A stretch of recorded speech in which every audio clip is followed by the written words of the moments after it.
ஆனால் இந்த விஜய் என்கிற இந்த நடிகர் வந்து இதில் வித்தியாசமாக இருக்கிறார். இந்த விஜய் என்ற இந்த நடிகரை நீங்கள் வந்து ஒரு தலைவர் என்று கருதுகிறீர்களே, அந்த இந்த நடிப்பு இந்த கட்சி ஆரம்பித்ததற்கு முன்னாடி அவரை பற்றி நீங்கள் என்ன அறிந்திருக்கிறீர்கள்? ஆனால் விஜயை வந்து எந்த வகையிலும் நம்ம அறியவே இல்லை. நாட்டு மக்கள் வந்து அவரை ஒரு கொடை வள்ளலாக அறியவில்லை, அவரை ஒரு போராளியாக அறியவில்லை, அவர் ஒரு பெரிய அறிவாளி சிந்தனையாளராக நம்ம அறியவில்லை. அப்போ அந்த மாதிரியான ஒரு நிலையில் சினிமாவில் அவரை வந்து காட்டுறாங்க. அதை வந்து பார்த்து ரசிக்கிறீங்க. ரசித்து விட்டு சினிமாவில் இருக்கிற மாதிரி அவர் என்ன வேண்டாலும் செய்வார் என்று ஊட்டப்பட்ட ஒரு பக்தியை தவிர இதில் ஏதாவது இருக்குதா?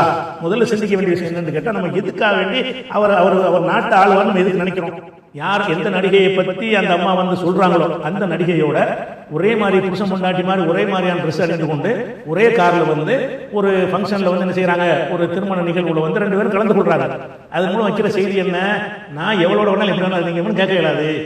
ஆனா எதெல்லாம் பார்த்தோம் கெட்டதா இருக்கு. அவருடைய நிஜ வாழ்க்கையை பார்க்கவே கிடையாது. எதை வந்து அவர் வெளியே காட்டுகிறாரோ அது எல்லாமே கெட்டதா இருக்கா இல்லையா? அப்படி ஒரு விஷயத்தை நீங்க பாக்குறீங்க. அஸ்ஸலாமு அலைக்கும் வரஹ்மத்துல்லாஹி வபரகாத்துஹு. அன்பிற்குரிய சகோதர சகோதரிகளே, விஜயை ஏன் எதிர்க்க வேண்டும் என்ற தலைப்பில் அடுக்கடுக்கான ஆதாரங்களுடன் அறிஞர் பிஜே அவர்கள் பேசியிருக்கக்கூடிய இந்த காணொளியை அனைவரும் பகிர வேண்டும். ஏனென்று சொன்னால், யார் வர வேண்டும் என்பது, யார் வரக்கூடாது என்பதில் மக்களுக்கு தெளிவுபடுத்த வேண்டிய ஒரு சூழல் இருக்கின்ற காரணத்தினால இதை ஒரு விளையாட்டாக எடுத்துக்கொள்ளாமல், வாக்குப்பதிவு நேரம் நெருங்கிவிட்ட காரணத்தினால் அனைத்து மக்களிடமும் கொண்டு போய் சேர்க்க வேண்டிய கடமை நம் மீது இருக்கிறது.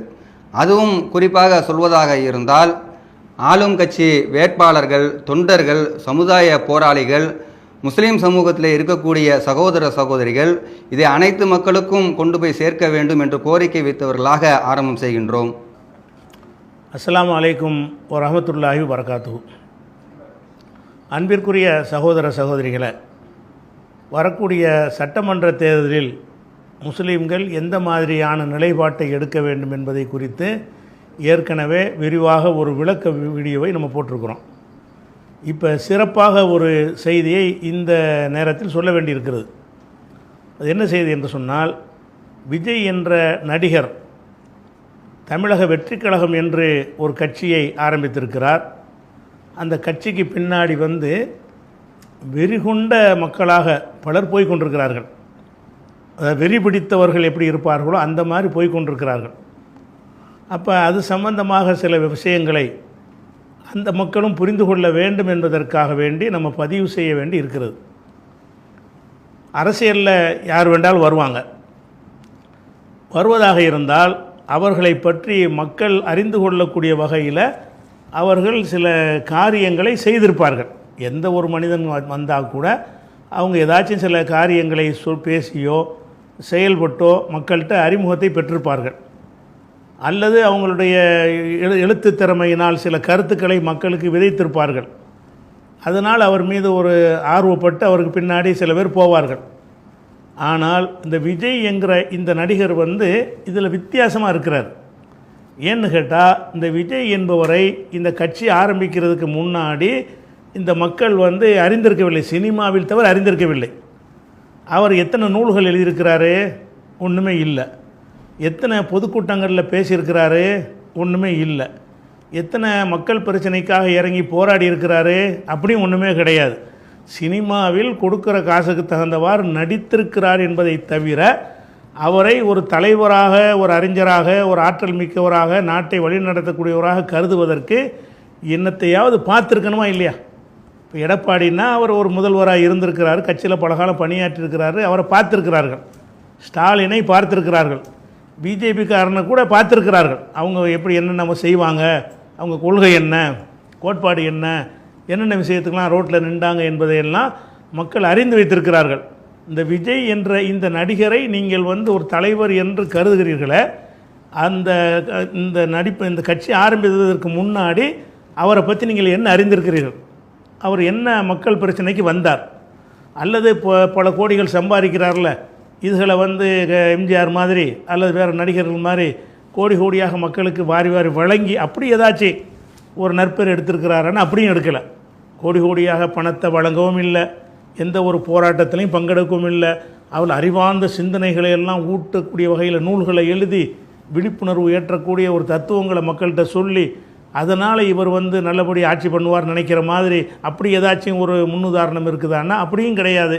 எத்தனையோ மக்களுக்கான பிரச்சனைகள் நடந்த நேரத்தில் வந்து அதுக்காக ஒரு அறிக்கையை கூட விட்டது கிடையாது, களத்தில் இறங்கி போராடியது கூட கிடையாது. அப்படியான ஒருவரை வந்து சினிமாவில் அவரை பார்த்திருக்கிறார்கள் என்கிற ஒரு வகையில் மாத்திரம் அவர் மாற்றத்தை ஏற்படுத்துவார் நம்புகிறாங்களே, இது அறிவுபூர்வமானதா? எதுக்கு நீங்கள் சினிமாங்க ரசிக்கிறது வேறு. ஒரு நாட்டை, ஒரு 8 கோடி மக்கள் கொண்ட ஒரு நாட்டை, மாநிலத்தை ஆள்வதற்கு ஒருவர் வருகிறார் என்று சொன்னால் அவருடைய அறிவு, அவருடைய ஆற்றல், அவருடைய துணிவு, அவருடைய திறமை, அவருடைய செயல்பாடு, இதில் ஏதாவது ஒன்றில் ஈர்க்கப்பட்டு ஒருத்தருக்கு பின்னாடி போனால் அதில் ஒரு அர்த்தம் இருக்குது. தவறாக புரிந்துக்கிட்டு போனால் கூட அதில் ஒரு ஒரு லாஜிக் இருக்கிறது. ஆனால் விஜயை வந்து எந்த வகையிலும் நம்ம அறியவே இல்லை. எந்த நாட்டு மக்கள் வந்து அவரை ஒரு கொடை வள்ளலாக அறியவில்லை, அவரை ஒரு போராளியாக அறியவில்லை, அவர் ஒரு பெரிய அறிவாளி சிந்தனையாளராக நம்ம அறியவில்லை. அப்போ அந்த மாதிரியான ஒரு நிலையில் சினிமாவில் அவரை வந்து காட்டுறாங்க. அதை வந்து பார்த்து ரசிக்கிறீங்க. ரசித்து விட்டு சினிமாவில் இருக்கிற மாதிரி அவர் என்ன வேண்டாலும் செய்வார் என்று ஊட்டப்பட்ட ஒரு பக்தியை தவிர இதில் ஏதாவது இருக்குதா? முதல்ல சிந்திக்க வேண்டிய விஷயம் என்னென்னு கேட்டால், நம்ம எதுக்காக வேண்டி அவர் அவர் அவர் நாட்டை ஆழ்வார் நம்ம எதுக்கு நினைக்கிறோம்? நாட்டை ஆழ்வார் என்று நினைக்கிறதுக்குரிய தகுதி என்ன தகுதி அவர்கிட்ட பார்த்தீங்க? உனக்கு இதுக்கு மட்டும் என் பதில் கேளுங்க. உங்கள்கிட்ட நீங்கள் விஜயிடத்தில் நாட்டை ஆள்வதற்குரிய என்ன தகுதியை நீங்கள் பார்த்தீர்கள்?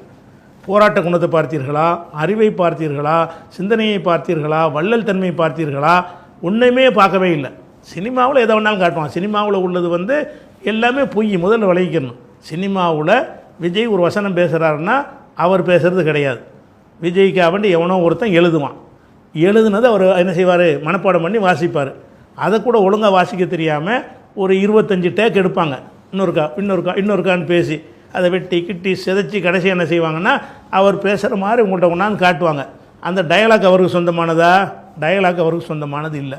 ஒரு சண்டை காட்சியில் அப்படி பண்ணுறேன் இப்படி பண்ணுறான்னு காட்டுறாங்களே, அதுவாவது நெசமா? அதுவும் நெசம் கிடையாது. அதில் உண்மையில் வந்து சண்டை போடுற வேற ஆளாக இருப்பான். சண்டை போடுறதுக்குன்னு டூப்புன்னு வச்சுருக்கிறார்கள். அவன் சண்டை போடுவான். சண்டை போட்டு என்ன செய்வாங்கன்னா க்ளோஸ்அப்பில் காசுமா இவரை காட்டுவாங்க. சண்டை போடும்போது தூரத்தில் முதுவை காட்டுற மாதிரி இருக்கும். இவர் சட்டையை அவனை போட்டிருப்பான். அந்த மாதிரி காட்டுறாங்க. அந்த சண்டை நெசம் கிடையாது. அது மாதிரி மேலேருந்து குதிக்கிறது, அது மாதிரி எல்லாமே வந்து கைத்தில் கட்டி இப்படி இறக்குவாங்க. இறக்கிட்டு அதை கிரீன் மேட்டை போட்டு கட் பண்ணிவிட்டு என்ன செய்கிறது, அவர் மேலேருந்து குதிக்கிற மாதிரியெல்லாம் காட்டுறாங்க. ஒரு ஆள் 10 பேர் அடிக்கிற மாதிரிலாம் காட்டுறது எல்லாமே நெசமா? அவளும் வந்து கேமரா ட்ரிக்கில் வச்சு இன்றைக்கி ஏஐ காலத்தில் இதை விட தாண்டி செய்யலாம். அப்படியான ஒன்றை தான் நீங்கள் பார்த்தீங்களே தவிர பொது வாழ்க்கையில் அவருடைய வீரத்தை பார்த்து போராட்ட குணத்தை பார்த்துட்டு அப்படிங்கிற மாதிரி என்னத்தையாவது பார்த்தீங்களன்னா பார்க்கல. அப்படி இருக்கும் பொழுது சரி, அவரை விஜயை வந்து ஒரு தலைவர் என்று எதுக்கு தலைவர் ஆக்குறீங்க? இந்த நாட்டை ஆள்வதற்கு அவர் தகுதி உள்ளவர் நினைத்து தானே போகிறீங்க. அந்த சசிகலா போய் பார்க்குறீங்கன்னா அது ஒரு கணக்கு வேறு. அதுவே பைத்தியக்காரத்தனை எங்கள் கருத்து பிரகாரம் அது பார்க்குறீங்கன்னா பார்த்தீங்க தொலைஞ்சி போனீங்கன்னு போயிடும். அவர் என்ன மாதிரி நீங்கள் சித்தரிச்சிட்டீங்கன்னு கேட்டால், இந்த நாட்டை ஆள்வதற்கு தகுதி உள்ளவர்னு கருதுறதுக்கு நீங்கள் கண்டது என்ன? முதல் சிந்தனை விஜய் ரசிகர்கள்ட்ட ஒவ்வொருத்தரும் சிந்திக்க வேண்டியது, நம்ம அவர்கிட்ட என்னத்தை பார்த்தோம், அவர் இந்த நாட்டுக்காக என்ன செஞ்சார்னு பார்த்தானே இனிமேல் செய்கிறது முடிவெடுக்க முடியும். இதுக்கு முந்தைய அவர் என்ன செஞ்சிருக்கிறார் என்பதை பார்த்து தான் இதே மாதிரி அவர் செய்வார் என்ற முடிவுக்கு வர முடியும். ஒன்றுமே பார்க்கல. ஃபஸ்ட்டு விளைவிக்கணும். அடுத்ததாக நீங்கள் பார்க்க வேண்டிய என்னென்னு கேட்டால், அவர் இந்த அரசியலுக்கு வந்தேன்னு சொன்னார்ல, வந்தேன்னு சொல்வதிலிருந்து நான் பேசுகிற இந்த தேதி வரைக்கும் அவருடைய நடவடிக்கைகளை சிலது நடவடிக்கை தான் நமக்கு தெரியுது, அவ்வளோதான் தெரிகிறது. அவருடைய ஒட்டுமொத்த வாழ்க்கை நமக்கு தெரியலை, சில நடவடிக்கைகள் தெரிகிறது. அந்த ஒவ்வொரு நடவடிக்கையிலையுமே அவர் வந்து அன்ஃபிட்டு, எந்த ஒரு தகுதியும் இல்லாத ஒரு ஆள் அப்படிங்கிறத காட்டுதா இல்லையா? அவருக்கு தெரிஞ்ச நடவடிக்கைகள் ஒன்றா பாருங்கள். முதல்ல ஊழலை ஒழிப்பேன், நேர்மையாக இருப்பேன் அப்படிங்கிற மாதிரி ஒரு டயலாக் விடுறார். நீங்கள் என்ன செய்கிறீங்க? ஊழலை ஒழிப்பார்னு நினைக்கிறீங்க. ஊழல்னா என்னன்னு கேட்டால், அரசாங்கத்தினுடைய ஒரு பைசாவை தொடமாட்டேன்னு என்கிறார். இவர் பல கோடிகளுக்கு வெளிநாட்டிலேருந்து காரை இறக்குமதி பண்ணுறார். வெளிநாட்டிலேருந்து கார் இறக்குமதி பண்ணால் அதுக்குன்னு இந்தியாவுடைய சட்டப்படி அதுக்கு ஒரு வரி போடுவாங்க. வெளிநாட்டிலேருந்து வரக்கூடிய கார்களுக்கு என்ன செய்வாங்க? சுங்க வரி போடுவாங்க. அந்த வரி இவருக்கு போடப்படும் பொழுது அந்த வரி கட்ட மாட்டேன்றார்.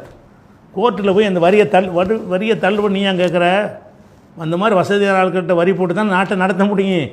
வசதியான ஆட்கள்கிட்ட பல கோடிகளுக்கு யாரெல்லாம் ஏற்றுமதி இறக்குமதி பண்ணுகிறார்களோ அவங்கள்ட்ட கொஞ்சம் அதிகமான வரிகளை போடுவது எதுக்காக அந்த வரி போடுறாங்க? உங்களுக்கு தான், மக்களுக்கு தானே போடுறாங்க. விஜய்க்கு போட்ட வரி எதுக்காக வேண்டி? அந்த வரியின் மூலமாக நாட்டு மக்களுக்கு நன்மை செய்வதற்கு போடுறாங்க. தேசத்துக்கு போடக்கூடிய வரி. அந்த வரியை கண்ணியமான முறையில் கட்டுவதை விட்டு அந்த வரியை கட்ட மாட்டேன்னு போனாரா இல்லையா கோர்ட்டில்? அது நீதிபதிகளை கேட்டாங்களா இல்லையா? நீங்கள் என்ன அப்பாற்பட்ட ஒரு ஆளா, சட்டத்துக்கு அப்பாற்பட்ட ஒரு ஆளா? வரி போட்டால் வரியை கட்டணுமே தவிர வரி கட்ட மாட்டேன்னு சொன்னால் அது என்ன நீங்கள் தனியாக ஒரு உரிமையை கோர்றீங்கன்னு கேட்குறாரு. அப்போ ஆட்சியில் இல்லாத ஒரு காலத்திலே கட்ட வேண்டிய வரியை கட்ட மாட்டேன்னு சொல்வாரையானால் இவர் எப்படி உங்களுக்கு தூய்மையான ஒரு ஆட்சியை தருவார் நீங்கள் நினைக்கிறீங்க? அதே மாதிரி இவர் வந்து வருமானத்தை மறைச்சார். ஒரு சினிமா படத்தில் உள்ள வருமானம் எவ்வளோ என்பதை மறைச்சி கணக்கு காட்டினார். அதை கண்டுபிடிச்சிட்டாங்க இவர் வந்து சரியான கணக்கு காட்டலன்னு. அதுக்காக என்ன செஞ்சாங்கன்னா ஒரு ஃபைன் போட்டாங்க. இது வந்து வருமானத்தை மறைச்ச வரியை தனியாக போட்டாங்க. ப்ளஸ் என்ன செஞ்சாங்கன்னா நீங்கள் வருமான வரியை ஒரு 6 கோடி ரூபா நீங்கள் வருமானம் வந்திருக்கும் போது அதை 1 கோடி ரூபான்னு கணக்கு காட்டியிருக்கிறீங்க, 5 கோடியை மறைச்சிருக்கிறீங்க அப்படின்னு சொல்லி அதற்காக வேண்டி ஒரு ஃபைன் பெனால்ட்டி, ஒரு அபராத தொகையை இன்கம் டேக்ஸ்லேருந்து போடுறாங்க. இது அபராத தொகைங்கிற இவருக்கு மட்டுமா போடுறாங்க? அந்த வருமான வரியோட சட்டப்படி போடுறாங்க. நான் மறைச்சாலும் போடுவாங்க. எனக்கு 500 கோடி ரூபா வருமானம் வருது, நான் 100 கோடி ரூபான்னு கணக்கு காட்டினேன்னு வைங்க, அது ஒரு கள்ளத்தனம் தானே. 500 கோடி ரூபா வந்திருக்கிறேன், நான் வந்து 100 கோடி தான் கணக்கு காட்டுவேன்னு சொன்னால் அரசாங்கத்துக்கு சேர வேண்டியது, அதாவது மக்களுக்கு சேர வேண்டிய ரூபாயை வந்து ஒரு மோசடி பண்ணுறார், ஏமாத்துறார். ஆட்சி அதிகாரத்தில் இல்லாமல் இருக்கும்போது ஏமாத்துறாருன்னு சொல்லும் பொழுது அதுவே இவர் நேர்மையற்றவர் என்பதற்கு ஒரு ஆதாரமாகுது. அது மாத்திரம் இல்லாமல் அதுக்குன்னு போட்ட அந்த ஃபைனை வந்து இவருக்கு மட்டும் போட மாட்டாங்க, எல்லாருக்கும் போடுவாங்க. எல்லாருக்கும் ஃபைன் போட்டாலும் எனக்கு போடக்கூடாதுன்னு கோர்ட்டுக்கு போகிறார். நீதிமன்றத்தில் இவர் போட்ட வழக்கு தான் இதெல்லாம் வந்து கிசுகிசுல வந்த செய்தி கிடையாது. இது எல்லாமே இவர் நீதிமன்றத்தில் வழக்கு போட்டதுனால உலகத்துக்கு தெரிஞ்ச ஒரு விஷயம். அப்போ நம்ம என்ன பார்க்கணும், இவங்க அரசாங்கத்துக்கு செலுத்துகிற வரியே ஒருத்தன் கரெக்டாக கட்ட மாட்டேன்னு சொல்லுவானே, ஆனால் இவன்கிட்ட எப்படி நேர்மையாக இருக்குங்க, எப்படியான ஒரு நேர்மையான ஆட்சியை தருவான்ட்டு அப்படி சிந்திக்கணுமா இல்லையா? அப்படி சிந்தித்து பார்த்தாலும் இவர் வந்து என்ன இல்லை, இவர் அன்ஃபிட்டு சில நடவடிக்கைகளை வச்சு தானே பார்க்கணும், தகுதியற்றவர் என்பதை நம்ம காட்டுகிறது. அது மாத்திரம் இல்லாமல் பொதுவாக மனிதர்கள் பர்சனல் தனிப்பட்ட முறையில் பலவிதமான மறைமுகமான வாழ்க்கை எல்லாருக்குமே இருக்கும். வெளியில் தெரிகிற மாதிரி தான் உள்ளே இருப்பார்னு யாரை பற்றியும் சொல்ல முடியாது. அப்படிப்பட்ட மறைமுகமான வாழ்க்கை இருக்கும். இவர் விஷயம் என்னென்னு கேட்டால், இவர் வந்து இவருடைய மனைவி வந்து இவருக்கு எதிராக வழக்கு போடுறாங்க. என்னை வந்து பல வருஷங்களாக என்னை அடைச்சி வச்சிருக்கிறாரு, கொடுமைப்படுத்துகிறாரு, பல வருஷங்களாக என்னை கொடுமைப்படுத்துகிறாரு, வீட்டை விட்டு வெளியே போக முடியாத அளவுக்கு சிறை பிடித்து வைத்திருந்தார், தப்பிச்சு தான் அந்த அம்மா போயிருக்கிறாங்க. போய் நீதிமன்றத்தில் விவாகரத்துக்கு என்ன செய்கிறாங்க, ஒரு வழக்கு பதிவு பண்ணுறாங்க. விவாகரத்து பதிவு பண்ணுறதுனா ஒரு நடிகையோட ஒரு குடும்பம் நடத்துகிறாரு, திருமணத்தை மீறிய கணவன் மனைவியாக வாழ்ந்து கொண்டிருக்கிறார்கள் அப்படின்றாக்க வழக்கு போடப்படுது. இந்த மாதிரி வழக்கு போடப்படும் பொழுது பொண்டாட்டிக்கு புருஷன் மேலே கோவம் வந்தால் பொய்யா கூட வழக்கு போடுவாங்க. அப்படிப்பட்ட ஒரு நிலையில் என்ன செய்கிறாருன்னா, இவர் இப்படி வழக்கு போட்ட பிறகு எந்த நடிகையை பற்றி அந்த அம்மா வந்து சொல்கிறாங்களோ அந்த நடிகையோட ஒரே மாதிரி புருஷன் பொண்டாட்டி மாதிரி ஒரே மாதிரியான ட்ரெஸ் அணிந்து கொண்டு ஒரே காரில் வந்து ஒரு ஃபங்க்ஷனில் வந்து என்ன செய்கிறாங்க, ஒரு திருமண நிகழ்வில் வந்து 2 பேரும் கலந்து கொள்கிறார்கள். அதன் மூலம் வைக்கிற செய்தி என்ன, நான் எவ்வளோட வேணாலும் எப்படி வேணாலும் இருந்தீங்கன்னு கேட்க இயலாது, இந்த ஒழுக்க வாழ்க்கையில் எனக்கு அவசியம். நீ வந்து விவாகரத்து மனைவி கேட்குறாங்க, மனைவி இல்லாத ஒருத்தியோடு நீ வந்து கள்ளத்தனமான தொடர்பு வைத்திருக்கிறாய் என்பது குற்றச்சாட்டு இருக்கும் பொழுது அப்படி இல்லைங்கிற மாதிரி உலகத்துக்கு நடிக்கிற மாதிரி தான் எல்லா தலைவர்களுமே இருப்பாங்க. ஏன்னா மக்களை பற்றி பயப்படுவாங்க. எல்லா தலைவர்களுக்கும் ஒரு பயம் இருக்கும். ஒரு அளவுக்கு தான் நம்ம அநியாயம் பண்ண முடியும், ஓவராக பண்ணோம்னு சொன்னால் மக்கள் வெறுத்துருவாங்க. அப்படிங்கிறது ஓவராக வெறுக்கிற மாதிரியான காரியங்களை என்ன செய்வாங்க, தவிர்த்து கொள்வார்கள், ஒதுங்கி கொள்வார்கள், மறைத்து கொள்வார்கள். இவர் என்ன செய்கிறாருன்னு கேட்டால் பகிரங்கமாக ஊர் உலகம்லாம் பார்க்குற மாதிரி ஒரு ஃபங்க்ஷனில் போய் இவரும் அந்த நடிகையின் திருஷாங்கிற நடிகையும் சேர்ந்து ஒரே மாதிரியான பட்டு ட்ரெஸ்ஸில் வந்து வர்றாங்க. ஒரு காரில் வந்து ஒன்றா இறங்குறாங்க, புருஷன் முண்டாட்டி மாதிரி இறங்குறாங்க, அதை எல்லாரும் பார்க்குறாங்க. இதன் மூலம் அவர் சொல்ல வேண்டிய செய்தி என்ன, இப்படியான ஒருவர் வந்து என்ன மாதிரி உங்களுக்கு வழிகாட்டுவார். அவர் என்ன சொல்ல வர்றாரு, நான் எப்படி வேணாலும் போவேன், கல்யாணம் பண்ணாமல் இருப்பேன், என் பொண்டாட்டி கூட விரட்டி விடுவேன், விரட்டி விட்டு சட்டவிரோதமாக ஒருத்தோடு நான் வருவேன், எவனும் என்னை கேட்க இயலாது, அப்போ நான் என்ன வேணாலும் செய்வேன், எவனும் கேட்க இயலாதுன்னு சொல்லக்கூடிய ஒருவரை எப்படி தலைவராக்குறீங்க? இப்படிப்பட்ட ஒருத்தர் வந்து அது மாத்திரம் இல்லாமல் ஒரு மனிதன் வந்து அவன் மனைவி மக்கள்கிட்ட பிரச்சனைகள்லாம் இருக்குது. இவருக்கு யாரோடையெல்லாம் பிரச்சனைன்னு பாருங்கள். இவர் தகப்பனோட இவர் இருக்கிறாரா, பெத்த தகப்பனோட இவர் இருக்கிறாரா இல்லை, கவனிக்கிறாரா இல்லை, பெத்த தாயோடையும் இல்லை, கட்டின மனைவியோடும் இல்லை, பெத்த 2 பிள்ளைகள், ஒரு ஆம்பளை பிள்ளை ஒரு பொம்பளை பிள்ளை, 2 பேரோடையும் இல்லை, அவன் ரூமோட தங்கிட்டு இருக்கிறாங்க பிள்ளைகள். அப்போ மனைவியோடவும் ஒருத்தராக இருக்க முடியலை, பிள்ளையோடு இருக்க முடியல. மனைவி விட்டு சண்டை வந்தாலும் பிள்ளையை விட்டு கொடுக்க மாட்டான். ஏன்னா பிள்ளைய தகப்பன மனைவியோட பிரச்சனை வந்தாலும் தாய் தகப்பனை ஒருத்தர் விட்டு கொடுக்க மாட்டான். அப்போ தாயும் வேணாம், தகப்பனும் வேணாம், பொண்டாட்டியும் வேணாம், பிள்ளையும் வேணாம், மகனும் வேணாம், மகனும் வேணாம், அப்படி இருப்பாரே. ஆனால் யார் பக்கம் தப்பு இருக்குன்னு நினைக்கிறீங்க? ஒரு மனைவி கணவன் மட்டுமா இருந்தால் இவர் மேலே இருக்கலாம் அவர் மேலே இருக்கலாம் நினைக்கலாம். எல்லார்ட்டையும் பாய்ச்சிக்கிட்டு இருந்தாருன்னு சொன்னால் பஞ்சாயத்து இவர்கிட்ட தான் இருக்குன்னு அர்த்தம். இவர் ஒரு அநியாயக்காரன் விளங்குதா இல்லையா? ஒரு அநியாயமான ஒரு இப்போ தாயை மதிக்கிறதில்ல, தகப்பனை மதிக்கிறதில்ல, பெத்த பிள்ளையை கவனிக்கிறது இல்லை, வந்து கட்டின மனைவியை சரியாக மதிக்கிறது இல்லை, அவள் இருக்கும்போது இன்னொருத்தையோட வாழ்வது என்பதை வந்து நான் அப்படி தான் செய்வேன் என்று பகிரங்கமாக ஒருத்தர் நடந்து கொண்டு இருக்கும் பொழுது அவர் வந்து இந்த தமிழகத்தை ஆழ்வார்னா என்ன மாதிரி ஆழ்வார்? அப்போ இந்த மாதிரி ஆழ்வதை அதுக்கு பின்னாடி போகக்கூடிய பொம்பளைலாம் நான் கேட்குறேன், உன் புருஷன் இந்த மாதிரி ஒருத்தையை கூட்டிகிட்டு போனால் ஓகேயா? அதனால் அவர் நியாயப்படுத்துகிறார்ல. அவர் என்ன செய்கிறாரு, மனைவி இருக்கும் பொழுது இன்னொருத்தையோட கல்யாணம் பண்ணாமல் வேற ஒருத்தையை கூட்டிகிட்டு பகிரங்கமாக சீனில் வர்றாருன்னு சொன்னால் இந்த விஜய்க்கு ரசிகைகளாக இருக்கக்கூடிய பெண்களை பார்த்து நான் கேட்குறேன், இந்த மாதிரி வந்து உங்களுடைய கணவன்மார்கள் நீங்கள் இருக்கும் பொழுது உங்களை ஒதுக்கி வைத்து விட்டு சட்டப்படி கல்யாணம் பண்ணாமல் இன்னொருத்தி அழைத்து கொண்டு பகிரங்கமாக ஊர்வலம் போய்கிட்டு இருந்தாரே, ஆனால் அது உங்களுக்கு உடன்படுமா? உடன்படும் என்றால் அவரை ஆதரிக்கலாம். நீங்கள் உடன்படாதுல அதை ஏற்றுக்கிற மாட்டீங்கல்ல. அந்த மாதிரி ஒரு செயலை செய்கிறவனே இப்படி நீங்கள் தலைவருங்கிறீங்க. இப்படி எந்த தலைவர் நாட்டில் நடந்தது இல்லையே. பல பெண்களோட வாழ்ந்த தலைவர்லாம் இருக்கிறாங்க. இருந்தாலும் என்ன செய்வாங்க, அதை வந்து அது பிரச்சனையாகாத அளவுக்கு. இப்போ எம்ஜிஆர் வந்து ஜெயலலிதாவோட இருந்தாருன்னு அவருக்கு எல்லாம் ஜானகி கம்ப்ளைண்ட்லாம் பண்ணலை. மனைவி கம்ப்ளைண்ட் பண்ணாத அளவுக்கு அவங்களே அனுசரித்தவர்களாகத்தான் அப்படி போயிட்டு அப்படி நிறைய பேர் இருந்திருக்கிறாங்க. கட்டின பொண்டாட்டியே கம்ப்ளைண்ட் பண்ணுற ஒரு மாதிரியான ஒரு தலைவர் இது வரைக்கும் வந்தது உண்டா? கருணாநிதி வந்து 2 மனைவியோட இருந்தார், அதை தயாளம்மாள் போய் புகார் பண்ணாங்களா? அப்போ அவங்களே அனுசரித்து இவங்களே அனுசரித்து எதுவும் பிரச்சனை இல்லாமல் நம்ம தலைவராக இருக்கிறோம், இது ஒரு கெட்ட முன்மாதிரியாக வரக்கூடாதுங்கிறதுக்காண்டி தானே நடந்த தலைவரை நீங்கள் பார்த்துருக்குறீங்க. இந்த மாதிரியான ஒரு கேடுகட்ட ஒரு செயலை அவர் செஞ்சுருக்கிறாரா இல்லையா? அது மாத்திரம் இல்லை, இந்த தேர்தலில் போட்டியிடுவதற்காக வேண்டி அந்த வருமான வரி கணக்கு காட்டணுங்க. அது எவ்வளோன்னு எல்லாத்தையும் காட்டணும். அந்த கணக்கில் என்ன செய்கிறாருன்னு கேட்டால், மனைவிக்கு இப்போ தாய் தகப்பனுக்கு பிள்ளைக்கு செலவழித்ததெல்லாம் கடன் எழுதி காட்டுறாரு. என் தகப்பனார் கொடுத்த கடன், தகப்பனாரிடமிருந்து வர வேண்டிய கடன், தாயாரிடமிருந்து வர வேண்டிய கடன், பெத்த மகனிடமிருந்து வர வேண்டிய அந்த வருமான வரியில் இவர் தாக்கல் பண்ண கணக்கு. இது வந்து எவனோ கிசு உள்ள இட்டு கட்டினது கிடையாது, இவரே டைரெக்டாக தாக்கல் பண்ண ஒரு கணக்கு. அந்த கணக்கில் என்ன செய்கிறாருன்னு கேட்டால், தகப்பனுக்கு கொடுத்ததையும் கடன்கிறாரு, தாய்க்கு கடன்கிறாரு, பொண்டாட்டிக்கு கடன்கிறாரு, மகனுக்கு கொடுத்தது கடன்கிறாரு, மகளுக்கு கொடுத்தது கடன்கிறாரு. இவ்வளோ பேருக்கு கடனாக கொடுத்துருக்குறேன், எனக்கு கடன் தரணும் அப்படின்னு சொல்கிறத வந்து கணவன்கிற முறையில் மனைவிக்கு செலவழித்தது, பிள்ளைகளுக்கு செலவழித்தது, தாய் தகப்பனை கவனித்தது, இதுகளையெல்லாம் கடன் எவனா சொல்லுவானா உலகத்தில்? அப்படியே ஒரு ரகசியமாக கடன் மாதிரி வச்சுருந்தா கூட ரகசியமாக வச்சுக்கிடுவானே தவிர அதை வந்து இது வந்து இன்கம் டேக்ஸும் கண்டுபிடிக்க முடியாது. கடன்கிறத வந்து நீங்களாக சொன்னால் தான் கண்டுபிடிக்க முடியும். இது ஏன் சொல்கிறீங்க? பகிரங்கமாக ஓப்பனாக ரெக்கார்ட் பண்ணி இதில் போட்டிங்கன்னா இணையதளத்தில் ஏற்றுவான்னு தெரியும்ல. தேர்தல் கமிஷனில் கொடுத்துட்டு என்று சொன்னால் அவனுடைய தேர்தல் கமிஷனுடைய இணையதளத்துக்கு போனீங்கன்னா விஜய் கொடுத்த அந்த ஆவணம் அப்படி இருக்கும். அப்போ பெத்த அப்பனுக்கு கடன் கொடுக்குறான், அம்மாவுக்கு கடன் கொடுக்குறான், பொண்டாட்டிக்கு கடன் கொடுக்குறான், பெத்த பிள்ளைகளுக்கு கடன் கொடுக்குறான்னா இது என்ன மாதிரியான ஒரு ஆளாக இவரை நீங்கள் கருத முடியும்? இவர்கிட்ட என்ன மாதிரியான ஒரு ஒழுக்க நெறிகள் இருக்குன்னு நினைக்கிறீங்க? அப்போ இதை வச்சு பார்க்கும் பொழுது அவரை வந்து வாழ்க்கை நம்ம பார்க்கல, ஆனால் எதெல்லாம் பார்த்தோமோ அதெல்லாம் கெட்டதாக இருக்குது. அவருடைய நிஜ வாழ்க்கை நம்ம பார்க்கவே கிடையாது. எதை வந்து அவர் வெளியே காட்டுகிறாரோ அது எல்லாமே கெட்டதாக இருக்கா இல்லையா? அப்படி ஒரு விஷயத்தை நீங்கள் பார்க்குறீங்க. அதே மாதிரி என்னென்னு கேட்டால், ஒரு முக்கியமாக முஸ்லீம்களுக்கு பிரத்யேகமாக நான் சொல்ல வேண்டியது, இவருடைய உடல்லேருந்து அதாவது நாடி நரம்பு முழுசும் முஸ்லீமுடைய விருப்பு ஊறி போன ஒரு நடிகர் தான் விஜய். நல்லா விளங்கிக்கிறங்க.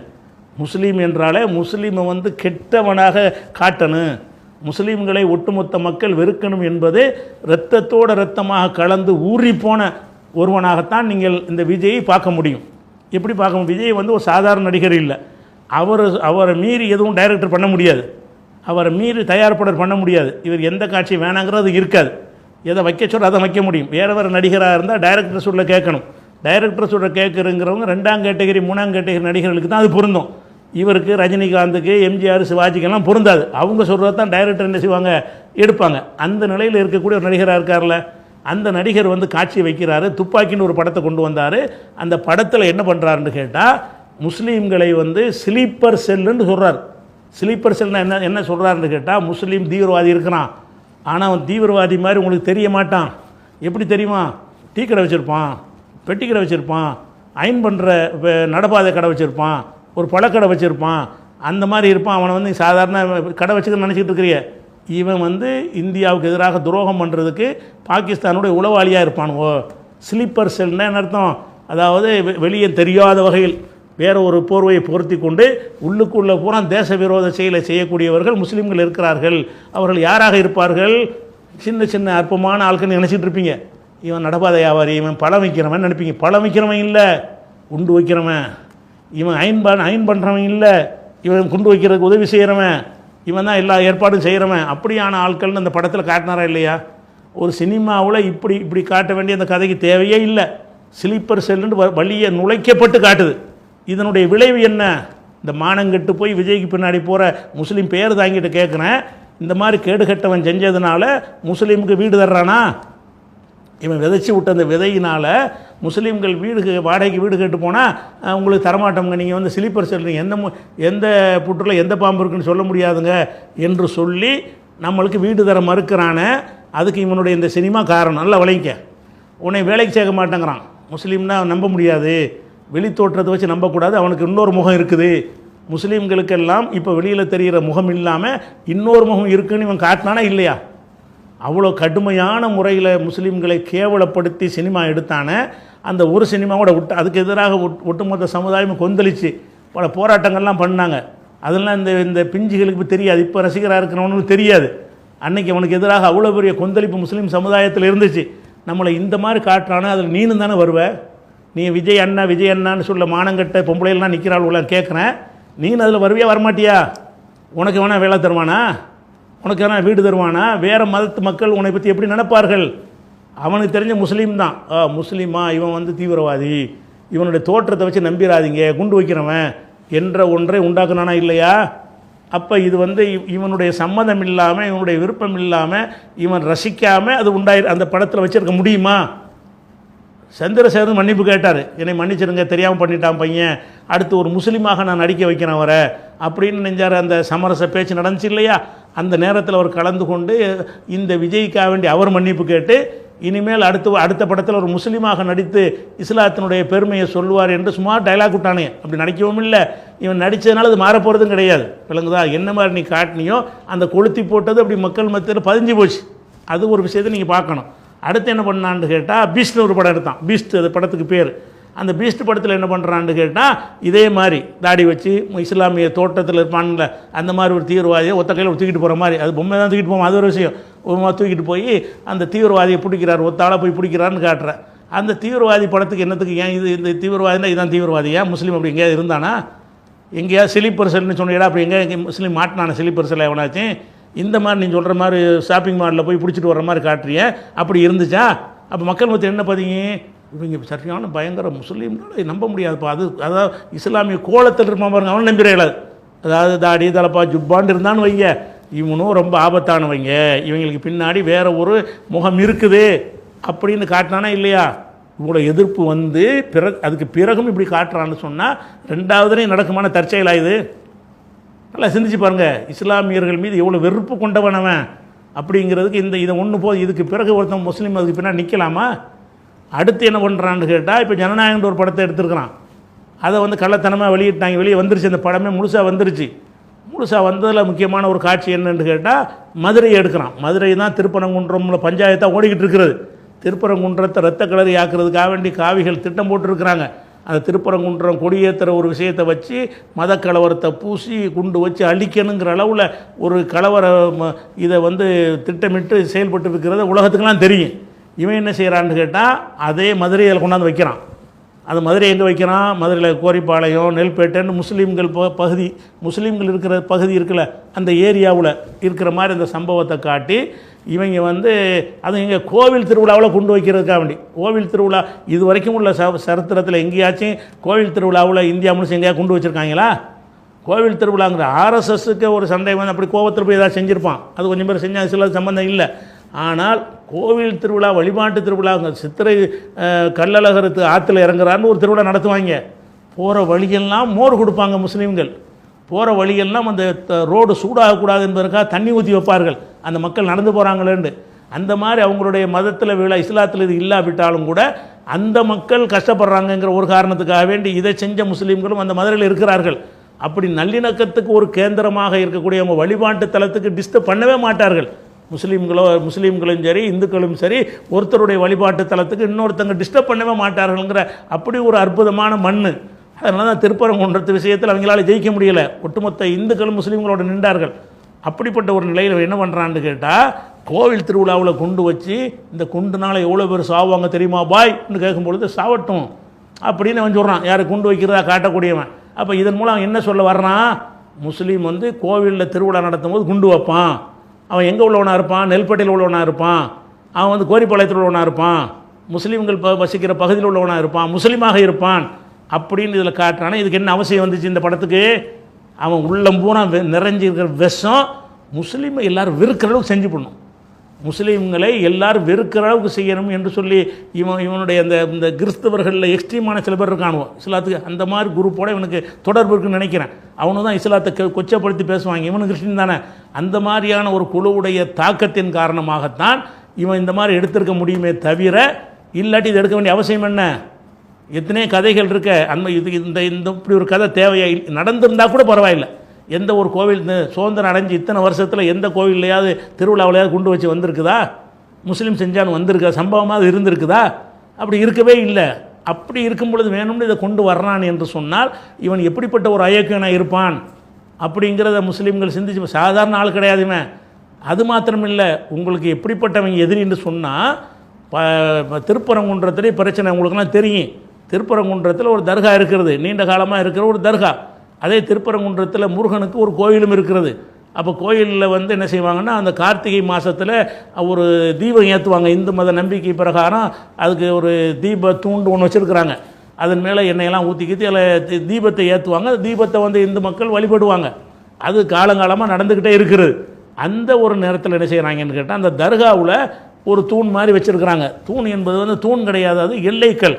மலையில் எல்லைக்கல் அப்படி தான் வைப்பாங்க. தரையில் எல்லைக்கல் வந்து சும்மா 3 அடி 4 அடிக்கு நட்டி வச்சுருப்பாங்க. சர்வே கல்லுமாங்கல்ல, அந்த சர்வே கல்லுங்கிறது. ஆனால் மலை உச்சியில் வந்து உள்ள இடத்த பார்க்குறதா இருந்தால், இந்த இடத்துலேருந்து இந்த இடம் வரைக்கும் இன்னாருக்கு சொந்தம்னா என்ன செய்வாங்க, 2 பெரிய தூணை நட்டி வச்சுருவாங்க. அந்த தூணில் இருந்து இந்த தூண் வரைக்கும் உள்ளது இந்த தர்காவுக்கு சொந்தம் அப்படின்னு காட்டக்கூடிய வெள்ளைக்காரங்காலத்திலேருந்து உள்ள ஒரு நடைமுறை பிரகாரம் ஒரு சர்வே கல் ஒன்று, பெரிய தூண் ஒன்று இருக்கிறது.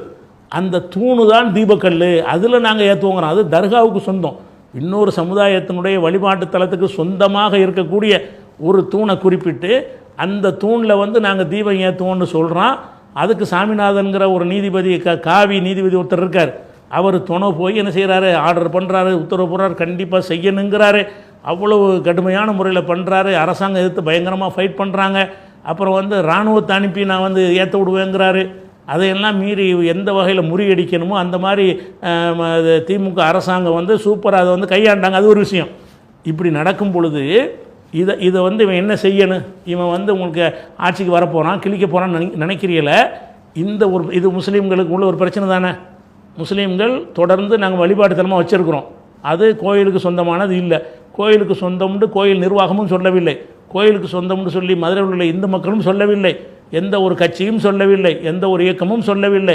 இந்து இயக்கங்கள் நிறைய இந்த மதுரையில் இருக்கிறது, அவங்களும் சொல்லவே இல்லை. இந்த காவிகள் மாத்திரம்தான் அதை கொண்டாடுறாங்க. அவங்க கூட இது வந்து கோயிலுக்கு சொந்தமானது என்று ஒரு ஆதாரத்தையும் காட்டவே இல்லை. அத்துமீறி வேணும்டே இன்னொருத்தனுக்கு சொந்தமான இடத்துல தீபம் ஏற்றணும்னு சொன்னால் அந்த தீபம் ஏற்றுறதை வச்சு கடைசியாக எங்களுக்கு தான் அந்த தர்கா சொந்தம்னு காட்டணுங்கிற திட்டம். அதை பகிரங்கமாக ஹெச் ராஜா அறிவித்தார். இதை ரீலொகேட் பண்ணணும், இந்த தர்காவை வந்து என்ன செய்யணும், அப்படி பேத்துக்கிட்டு போய் வேறு இடத்துல வைக்கணும், அப்போ தான் பிரச்சனை தீரும் என்றெல்லாம் சொன்னார், பகிரங்கமாக சொன்னார். அந்த மாதிரியான ஒரு இஷ்யூ நடந்துக்கிட்டு இருக்கும் பொழுது இவன் என்ன செஞ்சான், வாயை திறந்தானா? இவனை ஒரு தலைவன் நினச்சிக்கிட்டு எல்லாரும் வாயை திறந்தாங்க. இந்த இஷ்யூவுக்கு வந்து அனைத்து கட்சிகளும் வாயை திறந்தாங்க. ஒன்று வந்து காவிகள் வந்து ஆதரவாக வாயை திறந்தார்கள். காவிகள் இல்லாத அனைத்து கட்சிகளும் அதுக்கு எதிராக வாயை திறந்தார்கள். இது அநியாயம் பண்ணுறாங்க, இது இந்துக்களுக்கு உரிய மேற்று கிடையாது அப்படின்னு சொல்லி கடுமையான முறையில் எதிர்ப்புகளை பதிவு செஞ்சாங்க எல்லாரும். இவன் என்ன செஞ்சான், இந்த கூத்தாடி விஜய் என்ன செஞ்சான்னு கேட்டால் அதுக்கு வந்து வாயை திறக்கவே இல்லைங்க. உங்களை பாதுகாப்பாக சிறுபான்மை மக்களுக்கு சப்போர்ட்டாக இருப்பான்னு நினைக்கிறிய, சிறுபான்மை மக்களுடைய ஒரு வழிபாட்டு தலமாக கருதுகிறாங்களே, அது பறிபோகிற ஒரு விஷயம் நடக்கிறது. அவங்க பக்கம் நிற்பேன்னு சொன்னானா? அதை சிறுபான்மை மக்களுடைய வழிபாட்டத்தில் கை வைத்தால் நடக்கிறது வேற அப்படின்னு சொன்னானா? சொல்லணுமா இல்லையா? சொன்னது மட்டும் இல்லை, அவனுடைய கட்சியைச் சேர்ந்த ஒருத்தன் நிர்மல்குமார், அவன் பேர் யாவமில்லை, நிர்மல்குமார் நினைக்கிறேன், அவன் என்ன சொல்கிறான்னு கேட்டால் இது வந்து தேவையில்லாமல் அரசாங்கம் பிரச்சனை கிளப்புது, அரசாங்கம் தான் காரணம் அப்படின்னு சொல்லி அரசாங்கம் இந்த தீபம் ஏற்றுறது தடுத்தாங்கல்ல. சட்டப்படி உரிமை இல்லை உனக்கு, கோயில் நிர்வாகம் தான் ஏற்றணும், தனித்தனி ஆள்லாம் ஏற்ற முடியாதுன்னு சொன்னாங்கல்ல, அந்த செயல் தப்புங்கிறான். அதாவது தீபம் ஏற்ற விடணுங்கிறான். அதாவது இப்போ முஸ்லீம்களுக்கு சொந்தமான ஒரு இடத்துல போய் தீபத்தை ஏற்றுவதற்கு காவிகளுக்கு அனுமதி கொடுக்கணுங்கிறான் பச்சையா. இவன் யார்? இவன் ஆர்எஸ்எஸ் விட கொடியவன் இல்லையா? ஆர்எஸ்எஸ் இயக்கத்தை விட மகா கொடியவன். முஸ்லீம்களை பொறுத்த வரைக்கும் நஞ்சு மாதிரி வெறுக்கப்பட வேண்டிய ஒருத்தன் இருப்பானே, ஆனால் அது இந்த விஜய்ங்கிற கூத்தாடி தான். அதை நீ ஞாபகத்தில் வச்சுக்கிறேன்னு. இந்த திருப்பரங்குன்றத்தில் அவன் வாய்மூடி மட்டும் இருக்கவில்லை, எதிராக கருத்து சொன்னான். அதை நீங்கள் கவனிக்கிற ஒரு விஷயத்தை பார்க்கணும். அப்போ இந்த மாதிரி இதெல்லாம் இது அது போக என்னென்னு கேட்டால், இவன் இன்னொன்னையும் கவனிக்கணும். இவனை வந்து ஒரு நடிகன் நீங்கள் தலைவன் ஏற்றுக்கிறதா இருந்தால் ஆட்சிக்கு வந்தால் என்னத்தை செய்வான், அது தனி விஷயம். ஆட்சியில் இல்லை என்று சொன்னால் நடக்கக்கூடிய எந்த ஒரு அநியாயத்தையும் தட்டி கேட்குறவனாக இருக்கணுமா இல்லையா? தட்டி கேட்குறவனாக தான் தலைவனாக இருப்பான். ஒரு தப்புன்னு தெரிஞ்சால் தட்டி கேட்குறவனாக இருக்கணும். இவன் இதுவரைக்கும் சில அநியாயங்கள் நடந்துச்சே, அதில் பிஜேபி செஞ்ச அநியாயத்துக்காவது பிஜேபி தட்டி கேட்டானா? தட்டி கேட்குறவனா இருந்தானா? அந்த அநியாயம்னு இவனை ஒத்துக்கிறான். அந்த அநியாயம் செஞ்ச பாஜகன்னு ஒரு வாயில் ஒரு வார்த்தை வரமாட்டேங்குது. எப்படிப்பட்டவனாக இருக்கான்? உதாரணமாக இவனுடைய இந்த ஜனநாயகங்கிற படத்தை எடுத்துக்கிறங்க. இந்த படத்துக்கு வந்து தணிக்கை கொடுக்கல, கோர்ட்டுக்கு போனாங்க. அதை இழுத்துட்டு போய் அந்த வந்து இன்னமும் தணிக்கை கொடுக்கல, அது கொடுத்து ரிலீஸ் பண்ணலை அந்த படத்தைன்னு வைங்களேன். இந்த வேலையை செய்வதற்கு மாநில அரசுக்கு அதிகாரம் இருக்கா? படத்தை வெளியிடுவதாக இருந்தால் சென்ட்ரல் கவர்மெண்ட் தான் அது செய்யணும். சென்ட்ரல் கவர்மெண்ட்டில் தான் தணிக்கை குழு நியமிப்பாங்க. அதில் வந்து மாநில அரசாங்கலாம் ஒன்றும் செய்ய முடியாது. இன்னும் சொல்ல போனால் இப்போ திமுகவை சார்ந்தவர்கள் பராசக்தின்னு ஒரு படம் எடுத்தாங்க. அதை ஒட்டிய இந்த ஜனநாயகங்கிற படம் வரக்கூடிய அதே டைம்லையே பராசக்தின்னு ஒரு படம் எடுத்தாங்க. அதில் அந்த அந்த விடுதலை போராட்டங்கள், தமிழுக்காக நடந்த போராட்டங்கள், அறிஞர் அண்ணாவுடைய காலம், அந்த மாதிரி விஷயங்கள் எல்லாம் சொல்லக்கூடிய ஒரு படமாக அதில் இருந்தது. அந்த படம் திமுகவுடைய சார்பாளர்கள் எடுத்த ஒரு படத்தில் கூட எல்லாத்தையும் வெட்ட சொன்னான். இவங்களுக்கு எந்த அதிகாரம் இல்லைங்க சொல்கிறேன். இந்த தணிக்கை குழுவில் திமுகவுக்கு எந்த சம்மந்தமும் ரோலும் கிடையாது. அவங்க விரும்பின காட்சியில் வைக்க முடியலை. அண்ணாங்கிற வார்த்தை வெட்ட சொல்கிறான், அதை வெட்ட சொல்லி இதை வெட்ட சொல்லி மூட்டு போடுங்கிறான், சைலண்ட் ஆக்குறான். அந்த வார்த்தைகள் வர்ற இடத்துல என்ன செய்யணும், சவுண்டு இல்லாமல் போடு அப்படின்னு சொல்லி என்ன செஞ்சான்னா 18 இடமோ 22 இடமோ சொன்னாங்க. அந்த இடங்களை பூராத்தையும் வந்து மூட் பண்ணி விட்டுட்டு தான் ஒன்று டெலீட் பண்ணி இல்லாட்டி சவுண்டு வராமல் என்ன செய்யணும், மூட் பண்ணி விடணும். அப்படி தான் அந்த படத்தை வெளியிட முடியணும்னு சொல்லி சர்டிஃபிகேட் கொடுத்தானே. அதில் என்ன விளங்குறது, திமுகவுடைய சார்பு படமாக இருந்தால் கூட திமுக காரனால் இந்த தணிக்கை குழு ஒன்றும் செய்ய முடியலை. பட தணிக்கை குழுவில் எந்த அதிகாரமும் அவனுக்கு இல்லை. அப்படி இருக்கும் பொழுது அப்போ இதை செஞ்சது யார்? சென்ட்ரல் கவர்மெண்ட்டு தான். சென்ட்ரல் கவர்மெண்ட் கையில் தான், மத்திய அரசாங்கத்தின் கையில் தான் தணிக்கை குழு இருக்கிறது. பத்திரிகை இந்த சினிமாவுடைய தணிக்கை குழு இருக்கிறது. அவங்க வந்து படத்தை யாருக்கும் செய்யாத ஒரு அநியாயம் செய்து உன் படத்தை முடக்கினாங்க இல்லை, வரமாக்குனாங்க இல்லை. அதை ஒட்டி தானே 2 படமும் வந்துச்சு. பராசக்தியும் விளம்பரம் பண்ணினீங்க, ஜனநாயகம் விளம்பரம் பண்ணல. அவனுக்கு அனுமதி கொடுத்து உனக்கு இல்லைன்ட்டாங்க இல்லை. இது யார் செஞ்ச வேலை? பிஜேபி தானே செஞ்சான். ஒரு வார்த்தை பிஜேபி என்னை பழிவாங்க பார்க்கிறது அப்படி. அவர் ஸ்டாலின் சார், இதுக்கு ஸ்டாலின் சாருங்கிறான். இதுக்கு ஸ்டாலின் சாருக்கு என்ன சம்பந்தம்? சினிமாவில் தடை செஞ்சதுக்கு ஸ்டாலின் சம்பந்தம் இருக்கா? மத்திய அரசாங்கம் பிஜேபி சொல்கிறதுக்கு பயப்படுற ஒருத்தன் நாளைக்கு பிஜேபிக்காரங்களுக்கு மிதிச்சாண்டா குரல் கொடுப்பானா? பிஜேபிங்கிற வார்த்தை வாயில் சொல்வதற்கு பயப்படக்கூடிய ஒரு தொடநடுங்கியாக இருக்கக்கூடிய இந்த கோலப்பைய என்ன செய்யலை, அந்த ஜனநாயகன் படத்தை அநியாயம் பண்ணிட்டாங்கன்னு ஒருத்தர் கண்டிச்சானா? கண்டிக்கலை. போர்க்குணம் கூட இல்லை. அவனுக்கே போர்க்குணம். பிஜேபி எதிர்த்தவன் போராட மாட்டான்.